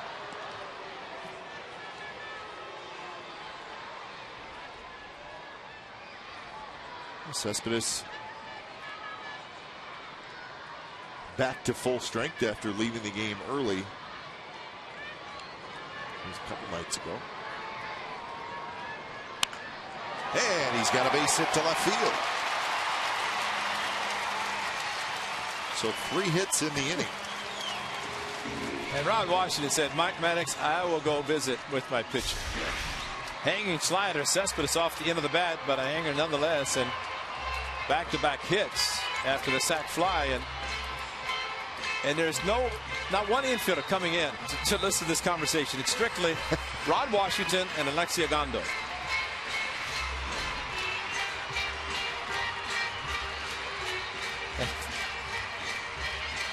And this is not how you doing, Lexi. No. This is airing him out, which Wash knows a lot about baseball. And he can see things, and I thought the issue, anytime a pitcher or manager or a pitching coach or manager goes to talk to the pitcher, all the infielders come in. Yeah. Not one left the position. It's like Wash said, you guys stay there. I got something to say to my man. And it's going to get said without anybody listening. Well, like to see Mike Maddox calling bullpen. There's a shot.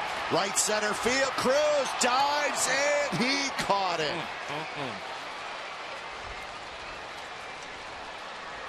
That close to having a ball game, folks, but Cruz with a sensational play, and it saved 2 runs. Check it out.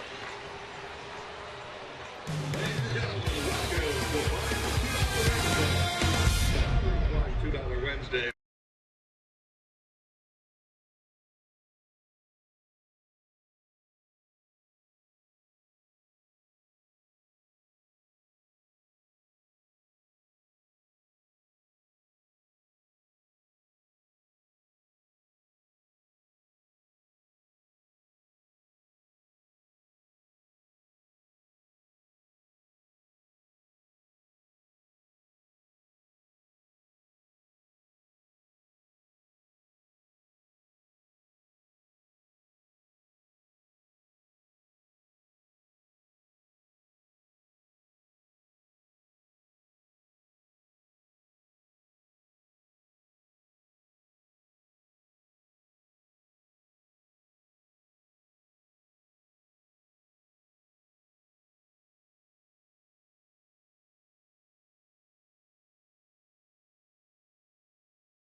Play by Nelson Cruz. Sensational play. You know, off the bat of Brandon Moss. Looked like the ball was knuckling. Maybe it was going to kind of slice away from Cruz, but a great headlong dive, leaving his feet.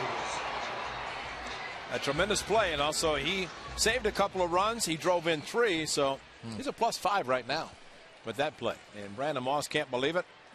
Thought he had found the gap. Rangers love it because they know that's a difference in the ball game. And Ron Washington, whatever he said, he got the out, although Agondo gave up a line drive and a great play by his right fielder. So 6-1, Andrus Berkman Beltre against Jesse Chavez. And a nice 3-up, 2-down, 6th inning.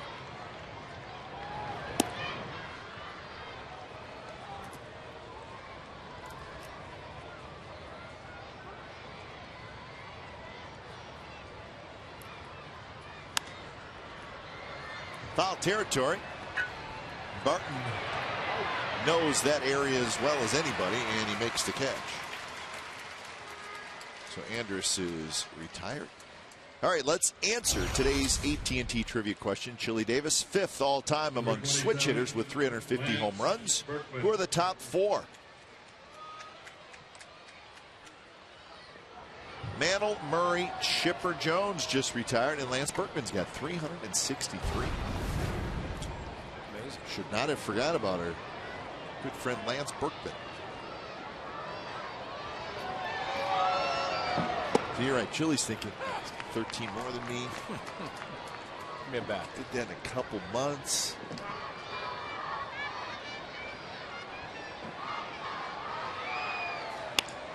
Berkman's got a base hit, slaps one into left center. A little inside out swing there. And I think just watching Lance Berkman in this series and a chance to watch him a little bit throughout his career, mostly in the National League, but he's a type of hitter that, yes, he's going to hit a lot of home runs, as showed in the graphic, but he's going to do a lot of that, and especially with the bases loaded that he did in the second at bat. He'll take what he's been given and pitches away and up instead of trying to pull it, goes opposite field. And that's why his average approaching 300 this year, and a very smart hitter. He knows he's going to hit 20, 30 home runs, but the other at-bats are very important as well. And that breaking ball well out of the reach of Norris. He may have got a little bit of a glove on it, but it's going to be a wild pitch.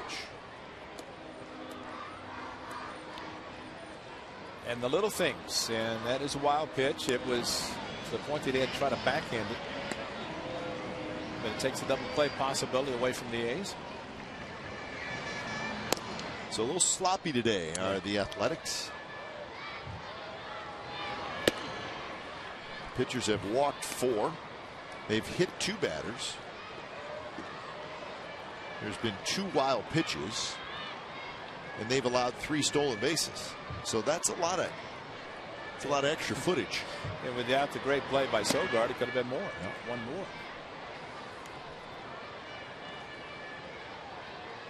Beltre an RBI single in the 5th. He did that right before Cruz launched the 3-run homer. In fact, Beltre was the last hitter that Straley faced, taking all the way on 3-0, and he has the walk. So now Cruz steps in with a chance to do more damage. Well, the first pitch of Chavez, a fastball, and this is after Cruz had last night hit a couple of sliders that were deep enough for sac flies on a mistake pitches, and gets a mistake pitch again and hits a 3-run home run. Number 17, Nelson Cruz.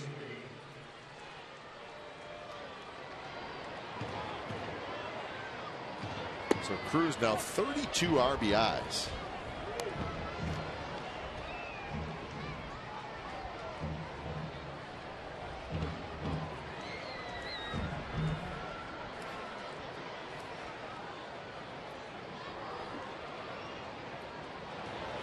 Swing and a miss on the fastball.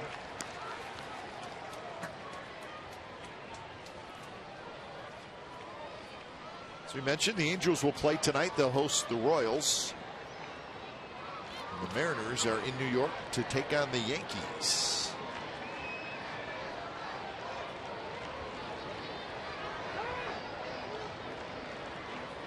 That's the second of a 3-game series in New York. Yankees won last night 4-3. Iwakuma's pitching for Seattle. He's 4-1.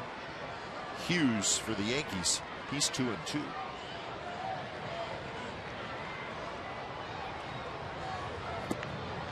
And now 1-2. That's the start of a long road trip for the Mariners. They'll go to Cleveland after New York, and then they will fly back to California and play the Angels for 2. They got a 4-game series in Cleveland and then 2 in Anaheim. Similar trip the A's just made. That's, yeah, just about the same. New York, Cleveland, and instead of going to Seattle where the A's went, they'll go to Southern California. Cruz chases and he strikes out. See the difference in the swings with the pitches away from Cruz?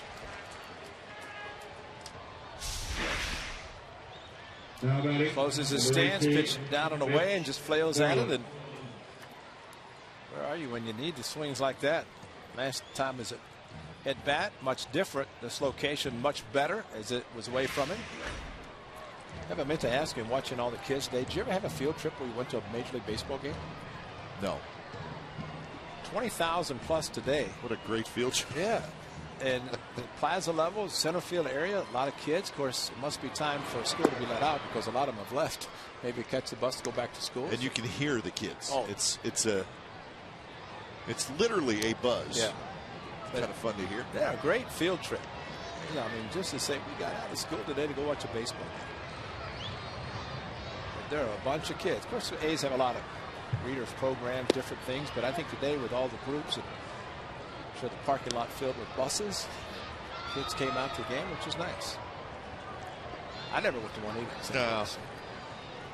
I would love to go and watch the Cardinals play. A field trip. You would have ran down on the field, huh? No, Ray, get back here. I was too shy. I was too shy.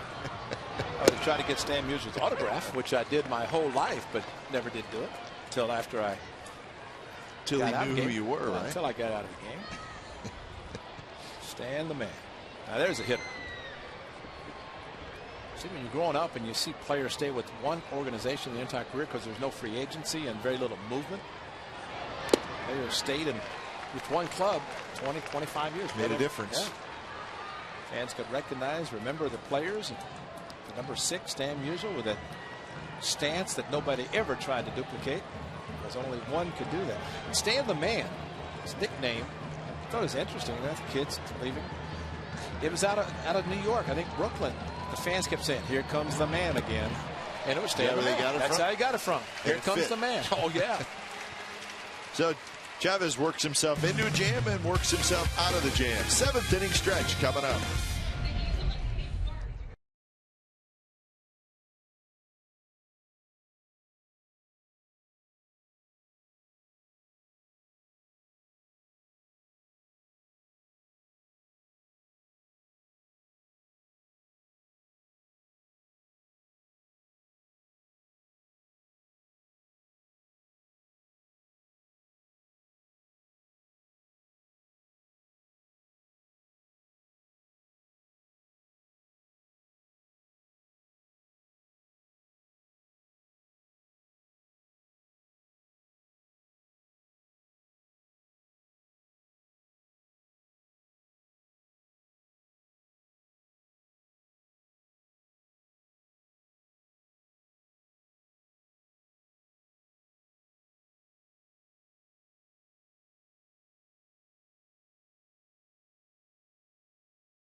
And it's on Comcast Sportsnet Bay Area. The Warriors getting set for Game 6 tomorrow night against the Spurs.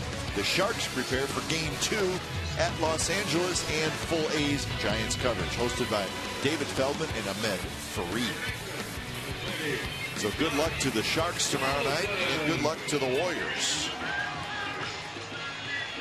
See the Warriors down 3-2, and that game will be right here at Oracle Arena. Bob Melvin's going. I was going to say, Skip probably be going over there frustrated, screaming and yelling, and have a reason to scream and yell, and be able to stay in the game. To watch right. We need to tell Bob Melvin, do not get kicked out of the Warrior game, okay?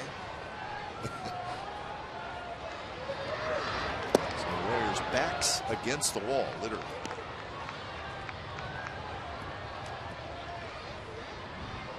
Donaldson a walk and a strikeout so far. A's did not have a hit through the first 5 innings. They got 3 in the 6th. Mounted a rally against Ogando.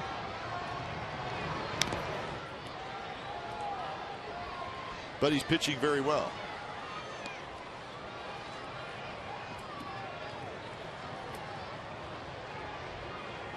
Trying to win his 4th game of the year. Pitches per inning pretty consistent. Second inning kind of a little bit, but even 19 pitches is not one of those that's going to ruin the rest of your day. He's walked 1, struck out 3 so far.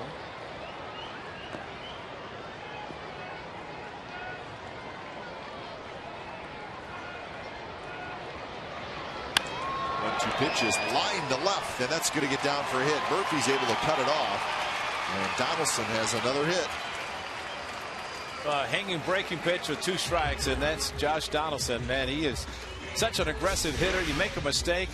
Remember earlier his first at bat when he walked, he ended up walking after fouling off a 3-2 slider. Gets the leg kick, gets the foot down, and just hammers, gets on top of a hanging breaking ball, and that might be the last slider thrown by Ogando. 5 runs down, unlike last night when he hustled in the second with a scoreless game. A little different today. Need base runners. Now, Ron Washington has not made the call to the bullpen just yet. And now he has. So Ron Washington wants the lefty Michael Kirkman. When it's time for change, think Speedy Oil Change and Tune-Up, your oil change tune-up and smog experts.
A's trying to mount a comeback. They've got Ogando out of the game.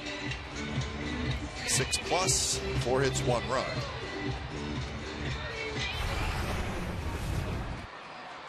And now the lefty Michael Kirkman comes in. A lot of base runners. 21 hits and 9 walks. That's 30 base runners in 14 2/3 innings. As he faces Seth Smith. First pitch is a strike. Kirkman has not been pitching well as of late. He's given up 10 earned runs in his last 10 2/3 innings.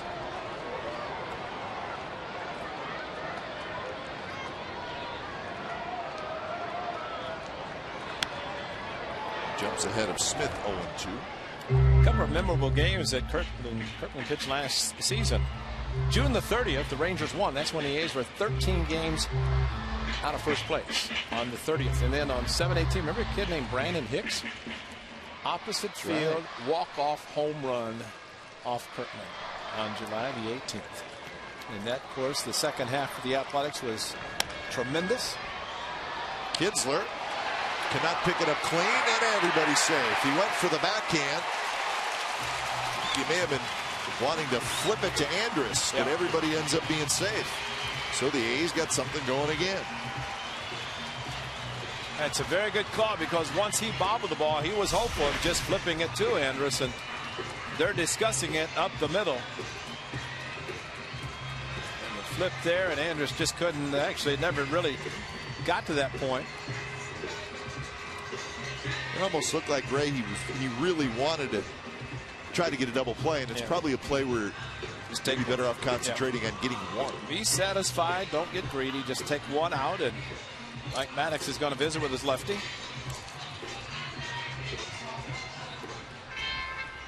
So Smith is aboard. We'll give you the ruling when we hear it. Looks like Nate Fryman has come out into the on-deck circle, so Fryman is going to hit for Barton. It is a base hit. The difficulty of the play perhaps resulted in the base hit that Seth Smith will take.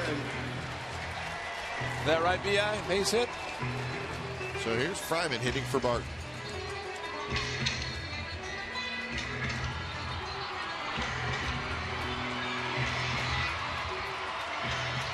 So Fryman 239 with a home run. He's 0 for 2 as a pinch hitter this year.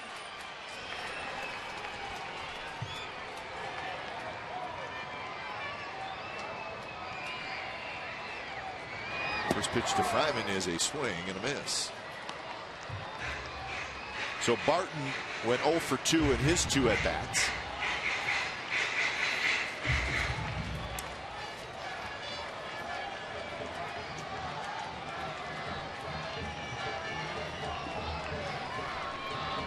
Middle infielder's really pinching second base.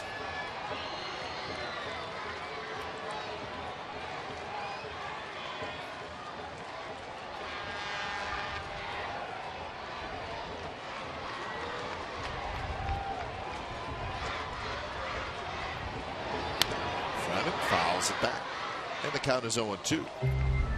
Big hit last night from Nate Fryman. Oh, it was a big one. This is off of Robbie Ross. That was down the left field line when Murphy could not come up with it cleanly. Allowed Martin to score all the way to first base. Like the big 6'8" showing a little motion, man. It is, yeah. It's like that.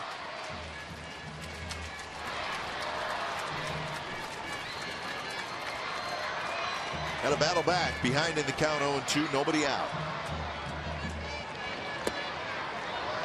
Slider that Fryman checks his swing. Sogard waiting in the on-deck circle.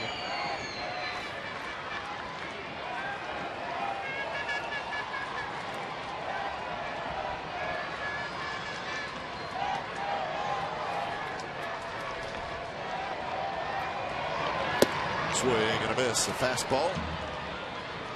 And Fryman strikes out for the first out here in the bottom of the 7th.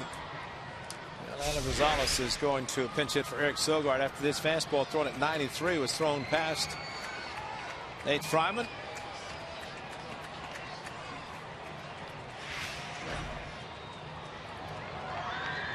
Your attention, please. Ladies and gentlemen, for the Athletics, batting for Sogard. So it will be Rosales hitting against the left-hander.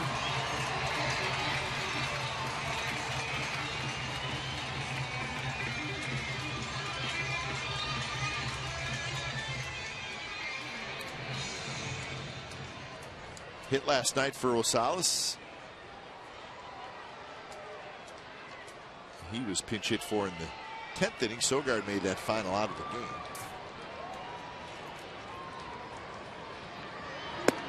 And the first pitch is a bit inside. And we saw the 2 pinch runners going in at the same time last night, and Brandon Moss was one of them. I said, have you ever done that? He said, I've never seen it. He said, I felt like we were playing hockey. You know, where they leaving the bench and replacing. That's right. 2 guys going at the same time.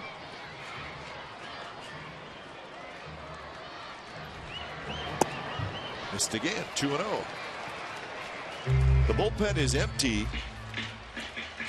Quiet, I should say, for the Rangers. So Ron Washington's banking on Kirkman getting out of this inning. Although it would not take long for somebody to get up and get loose. Well, Mike Maddox called it. Might have been, depending what happens with this batter. So get up. If Rosie reaches. 3-0. Coco Crisp waiting in the on-deck circle, and now the phone will be ringing out in the bullpen.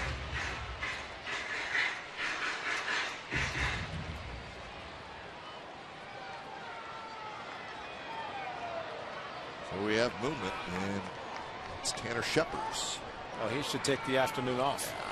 Pitched too much last night. Inside, and the bases are loaded with 1 out.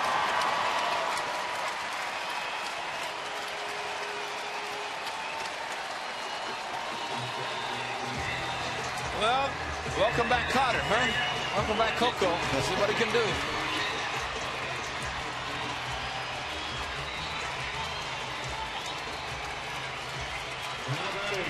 So great chance for the Athletics.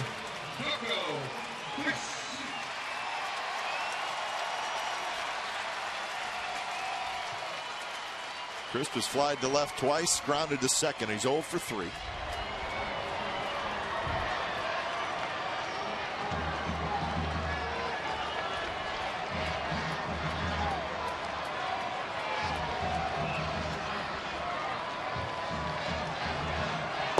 Coco watches that one drop low. Donaldson at third, Smith at second, Rosales at first.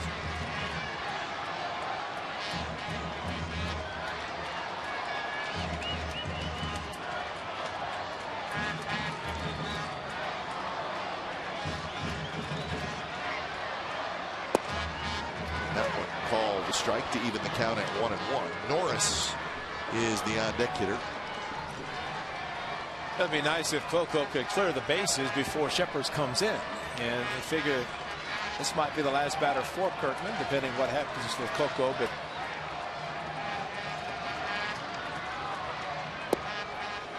slider down and in, 2-1.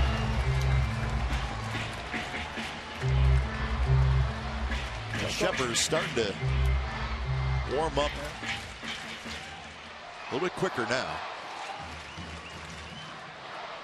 This 2-1, if it's a fastball, it might be a different story for Coco.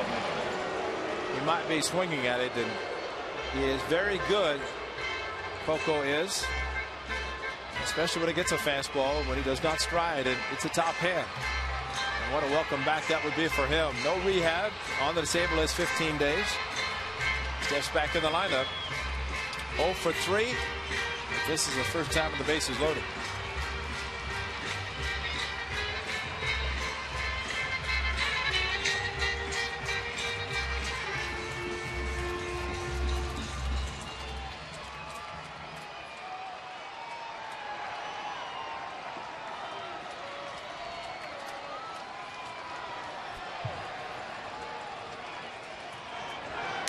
Swing and a miss by Coco Crisp on a fastball that was right on the outside corner.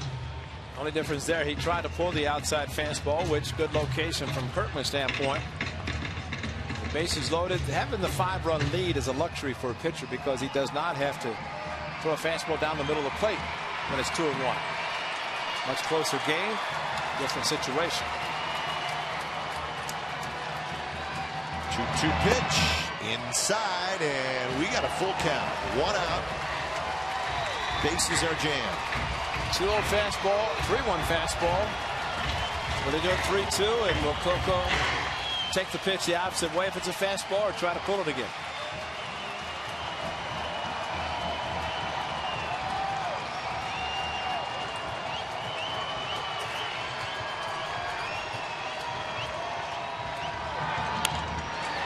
Slipped to the shallow left field. Murphy's coming in. He's got it. Donaldson tagging. He's coming home. Throws cut off, and it's a sacrifice fly for Coco Crisp. He hit that ball well, a line drive.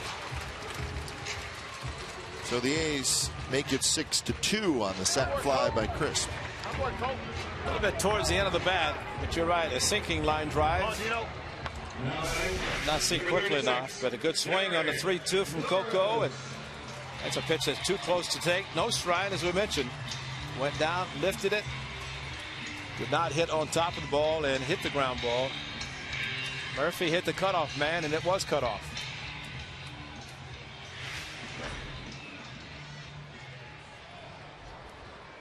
So Coco gets his 13th RBI of the year, and here's Norris. 2 outs now. So the A's with a run in the 6th, one here in the 7th, and hopefully more.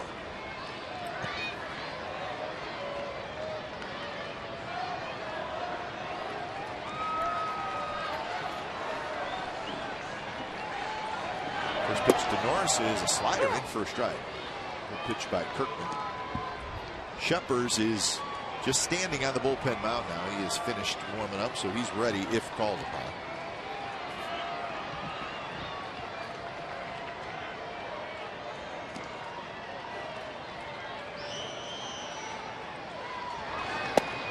Strike on the corner. 94 miles an hour, so Kirkman, pretty good velocity.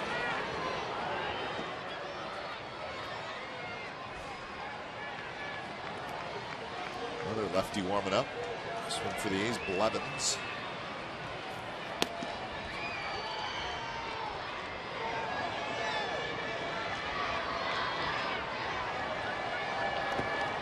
He's blocked by Chirinos.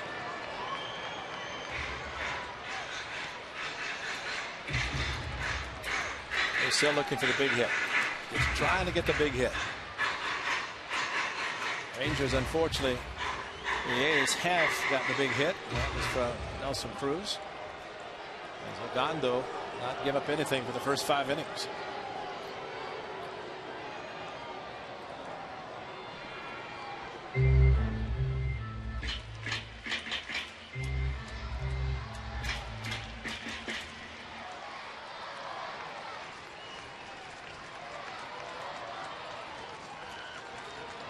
So 1-2 to Norris. This one's popped up. He reached for it. Beltre makes the catch. Side retired. So when it's all said and done, the A's get 1. 8th inning coming up. 6-2 Texas.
California is brought to you by Cache Creek's Great American Cash Giveaway. Thousands of dollars every weekend. Visit CacheCreek.com for details. beautiful look at downtown Oakland. We're at the O.co Coliseum for the final game of this series. 6-2, the Rangers leading the A's. It's the 8th inning. So Jesse Chavez stays out there. He has thrown 2 2/3 innings of pretty good relief, except for that one pitch to Nelson Cruz, the first batter he faced when he came in. Cruz hit a 3-run homer. Murphy, Chirinos, and Martin for Texas. Rosales stays in the game at second. Fryman stays in the game at first.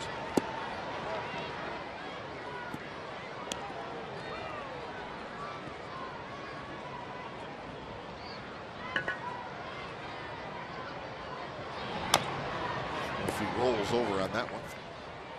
Quite a game today in Detroit, where the Houston Astros hung on to beat the Tigers 7-5 and avoid being swept. The Astros were trailing in that game. They came back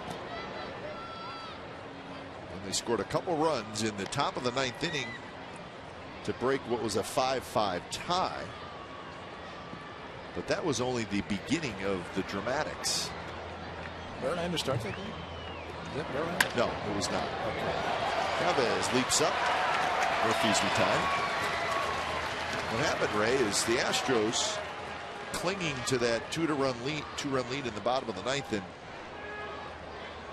the Tigers loaded the bases with 2 outs, and of course you know who's coming up. Probably Cabrera. Yeah, and he hits one to the center field fence. That's caught at the fence by the center field. Game over. Astros win. So it was quite a finish. Houston hung on. So Cabrera's the only hitter to hit them over the trees in center field. Yeah. Twice in the same game.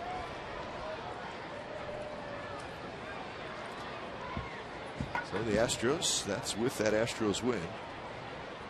11th win of the year. Houston will have a day off and they will head to Pittsburgh. That's normal for them. Yeah, they know all about Pittsburgh. They're National League for a long time until this year. 0-2 to Robinson Chirinos, the catcher. And he got a hanger and he rips it down the left field line, drops just fair, and Chirinos is going to try for 2. The throw is cut off, and that's a 1-out double. Hit number 7 for Texas. First for Chirinos on the afternoon. Well, definitely a hanger, and that's a 2-strike hanging curveball. Ideally, you want the pitcher to bounce a ball with 2 strikes, and left it up, and not surprised. She almost hit off the end of the bat, but still the double.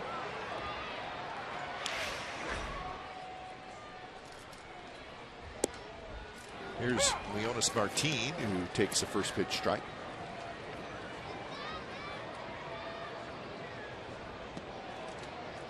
Martinez 1 for 3 with a single and a run scored. That was in the 3rd. He also stole the bag in that inning.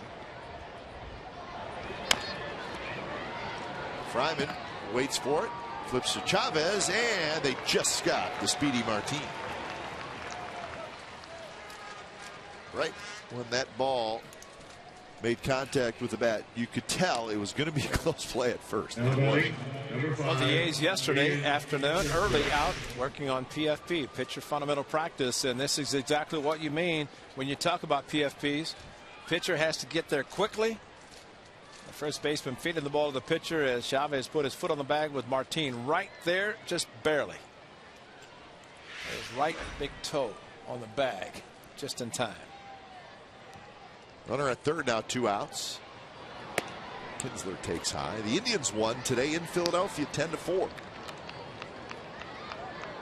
They beat Cole Hamels. Cole Hamels is 1-6. It's hard to believe. Kipnis hit another home run for the Indians. His 6th of the year. It was a 3-run shot. Left center or center field? So the Tigers lose, the Indians win. So the Indians a half game back. Royals now 2 back in that AL Central.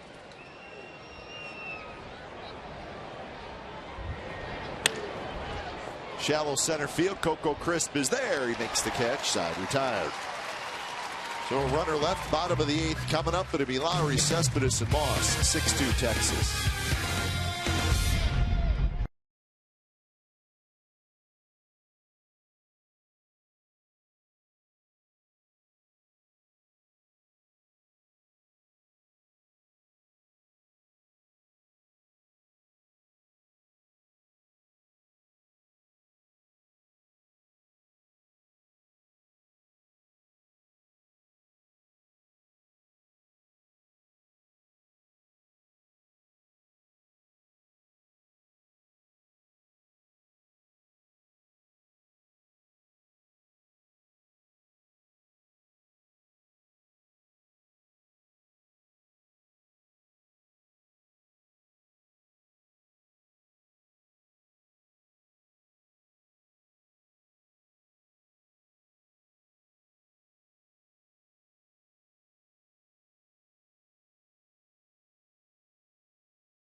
Deck? No way!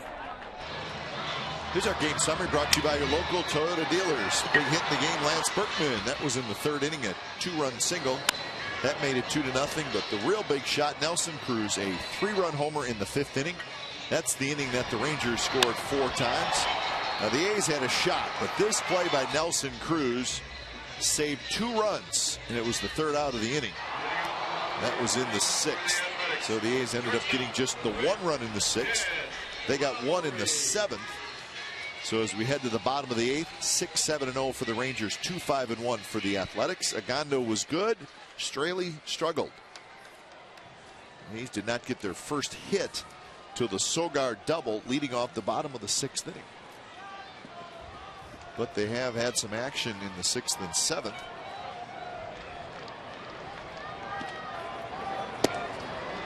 Michael Kirkman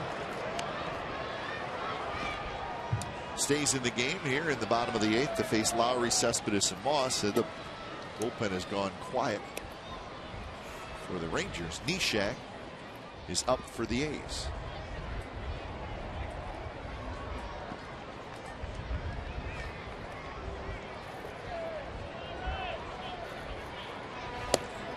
There's a strike in the outside corner. White Sox beat the Twins today 9-4 in Minnesota. Adam Dunn hit a home run last night, hit 2 home runs today. So the big fella, he's got 9 on the year. He's got now 415 in his career. Adam Dunn. A few more strikeouts and home runs, unlike Joe DiMaggio, but the guy can hit the long ball. Better year last year, following a subpar season the first year with the White Sox, but that was following that came back too quickly.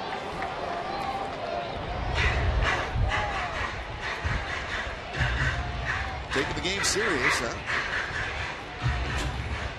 That's life as a DH right there. Berkman. Wow. I guess he was training his eyes. I think. We hope.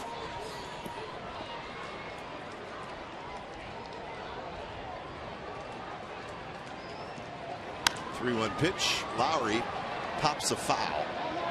Moreland again a long run, and again he comes up short, slides into the sidewall, but pops right back up, so he's okay.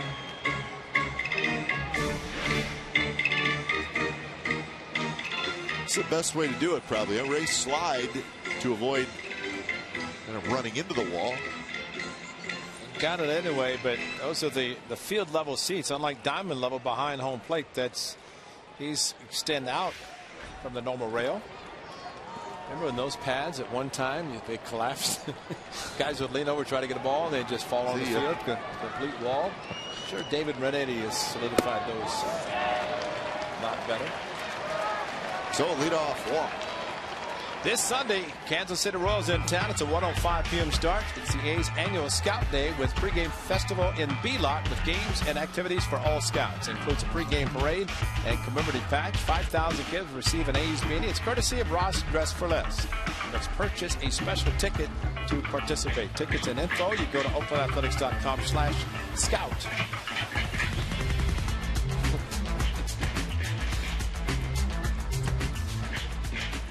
So Mike Maddox has a quick chat with his hand on the shoulder of Michael Kirkman. Now he heads back to the dugout. Rick Peterson did that, and that's the first time I'd ever seen it, but it's supposed to be a relaxing. No question. Relaxing that you can put your right hand on the shoulder and massage it. And it's supposed to relax the pitcher. And then you go back and eat sunflower seeds. Yeah. But it's working because Mike Maddox has a very good pitching staff. First pitch to Cespedes. He is a fastball outside. But you wouldn't like that, would you? I don't know.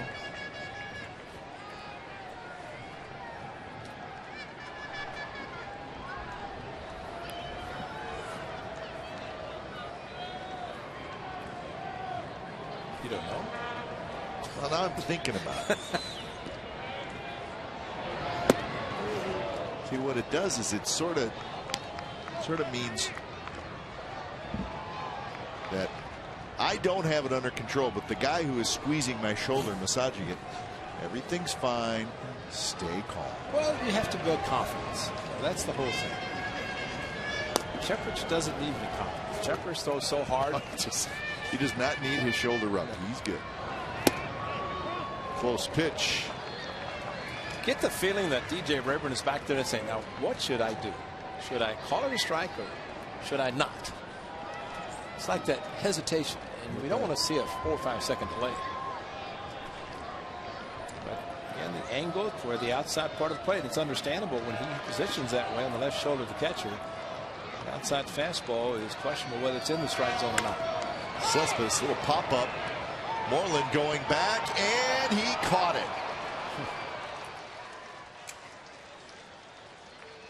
So a nice play by Mitch Moreland, and not an easy play.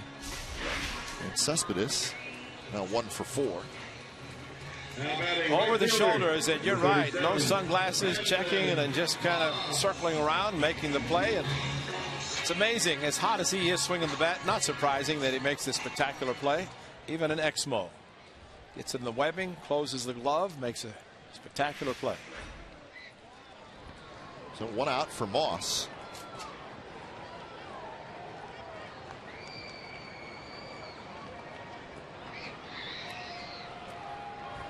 Moss is 0 for 3, and we showed you that nice Delson Cruz catch, and it was on the ball off the bat of Brandon Moss. So his average now at 254.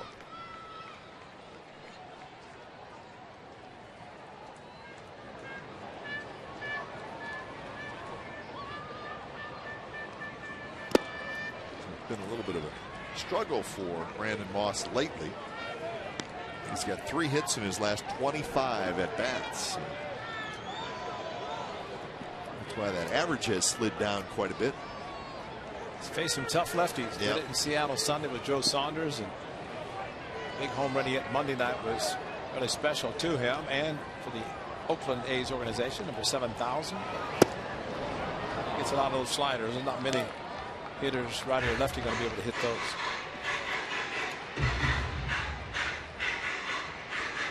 And I'm sure they'll keep coming, right? Sure. That's what scouts do. Our good friend Jim Scalen here, scouting with the Toronto Blue Jays now, former A's hitting coach, and always good to see Jim Scalen. Excellent hitting coach. And there is the slider again, and Moss strikes out for the 2nd time, so he's 0 for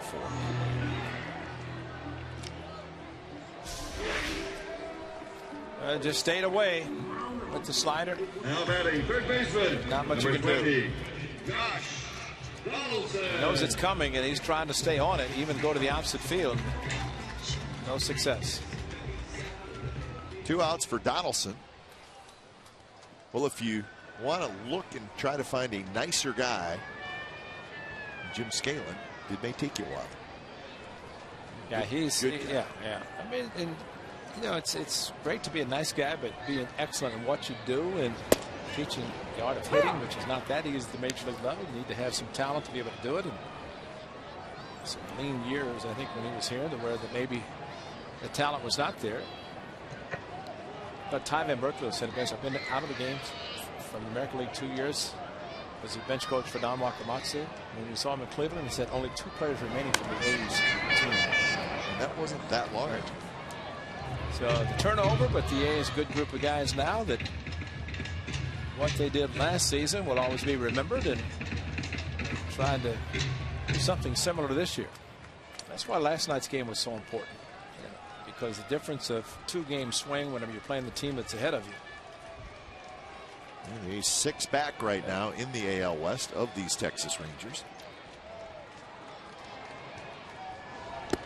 And Donaldson swings and misses. 94-mile-an-hour fastball. So the A's got a leadoff walk. Could not do anything with it. So we're headed to the 9th.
On Comcast Sportsnet California is brought to you by Xfinity, home of the most live sports, and by Toyota. Do the math and save at your local Toyota dealer.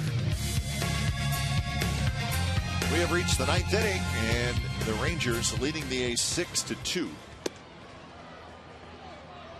Andrus, Berkman, Beltre facing the new pitcher for the A's. It's Pat Neshek. When it's time for a change, think Speedy Oil Change and Tune-Up. Your oil change, tune-up, and smog experts.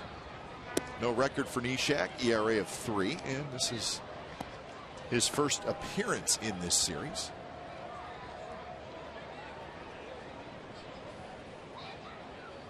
Neshek last pitched on Saturday in Seattle.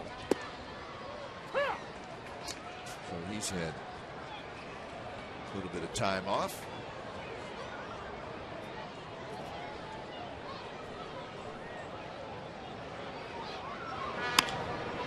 That one is fair. What a play by Donaldson from his knees, and they got it.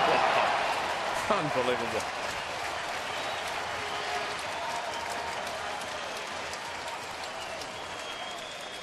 Sensational play by Josh Donaldson. He's played Gold Glove defense all season.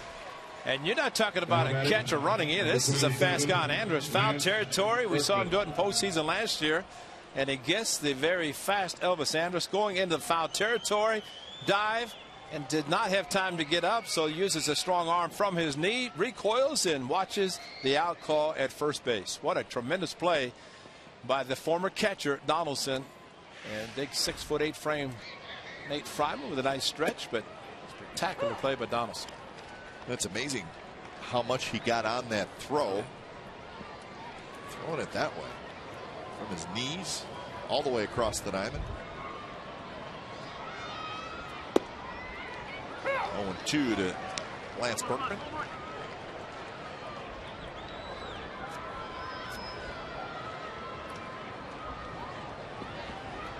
Couple of hits for Berkman in the game. He has also walked and scored, so he's had a productive afternoon. And that one's there. Strike 3 call. Berkman, a very quick at bat. So he turns around, heads back.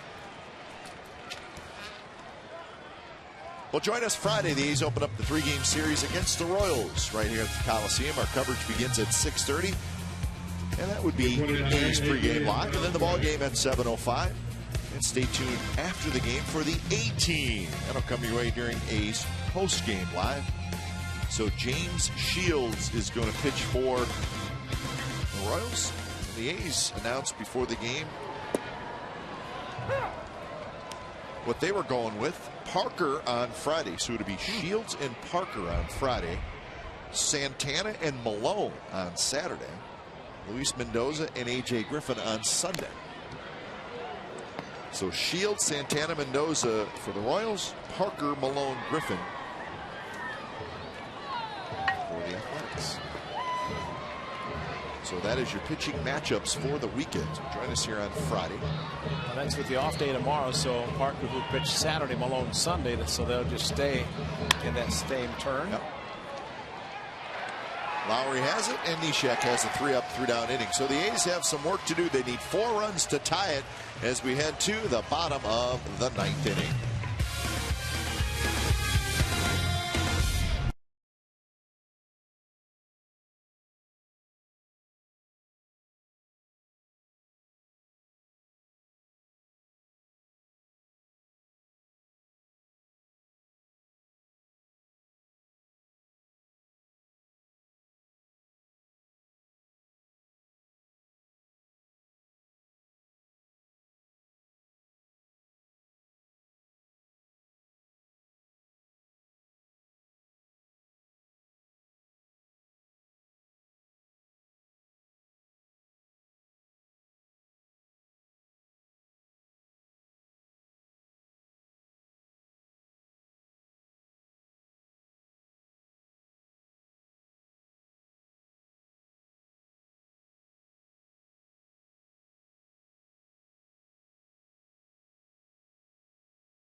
Kings in Game 2 of their second-round series. We'll have complete coverage across the NBC Sports family of networks. Now listen up. Sharks pregame live will come your way at 6:30 right here on Comcast Sportsnet California. And then the game telecast will be at 7 p.m. and it'll be on the NBC Sports Network. And the game will also be streamed live on CSNCalifornia.com. And then after the game, tune back in to CSN California for Sharks post-game live. So again, it's the NBC Sports family of networks. We have the Sharks covered. So Game 2, the Sharks, they trail in that series 1-0. Michael Kirkman, who's weaved in and out of trouble in his time out of the bullpen. And he's back out there to face Smith. Fryman will be next, and then Rosales. Big bouncer Kinsler waits for that big hop, and that's out number 1. So Seth Smith is retired. He's 1 for 4, and Ron Washington wanted Kirkman to face the left-hander, and now he's going to walk to the mound, and with a couple of right-handed hitters coming up, he's going to make the change. So 40 pitches out of the bullpen for Kirkman.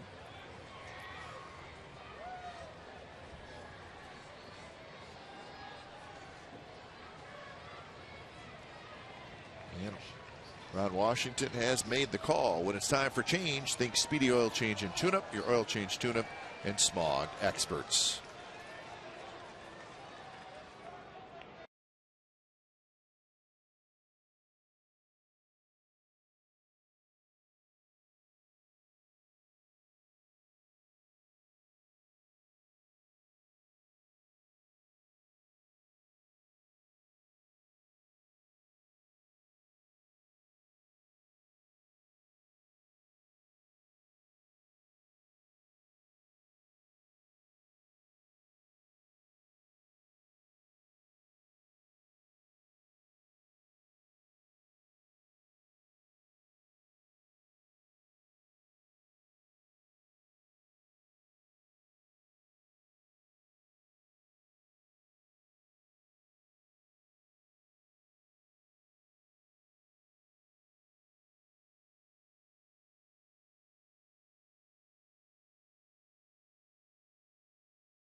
Bottom of the ninth inning. Tanner Shepard is really one of the heroes from last night's game. He threw a couple of innings last night. He threw 27 pitches, and he was very good. And so good that he was the winning pitcher. Yeah, that's exactly what I was going to say, because he pitched the couple before, as Rangers had the 2 home runs in the 10th inning, but came in and Brandon Moss again after the game. When Seth Smith hit the ball to left center off Nathan, it was almost like he wanted Seth Smith to stop it first, because maybe it would not have intentionally walked him to load the bases. But you don't really think about that. The only time I ever thought about it was Willie Mays would do it, so Willie McCovey wasn't intentionally walked in. But that's going back a few years. But it was a legitimate double. And there's a line drive right into the glove of Moreland, and Fryman hits it right on the nose. Nothing to show for it.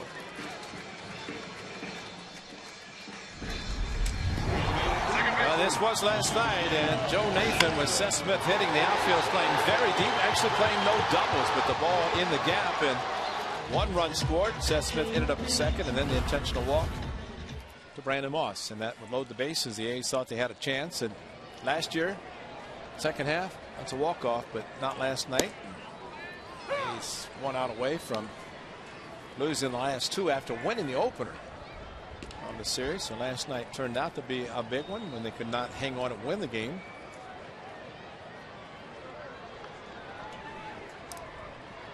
Oh, 1 to Rosales.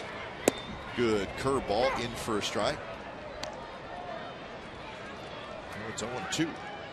Well, Michael Kirkman goes 2 1/3 innings.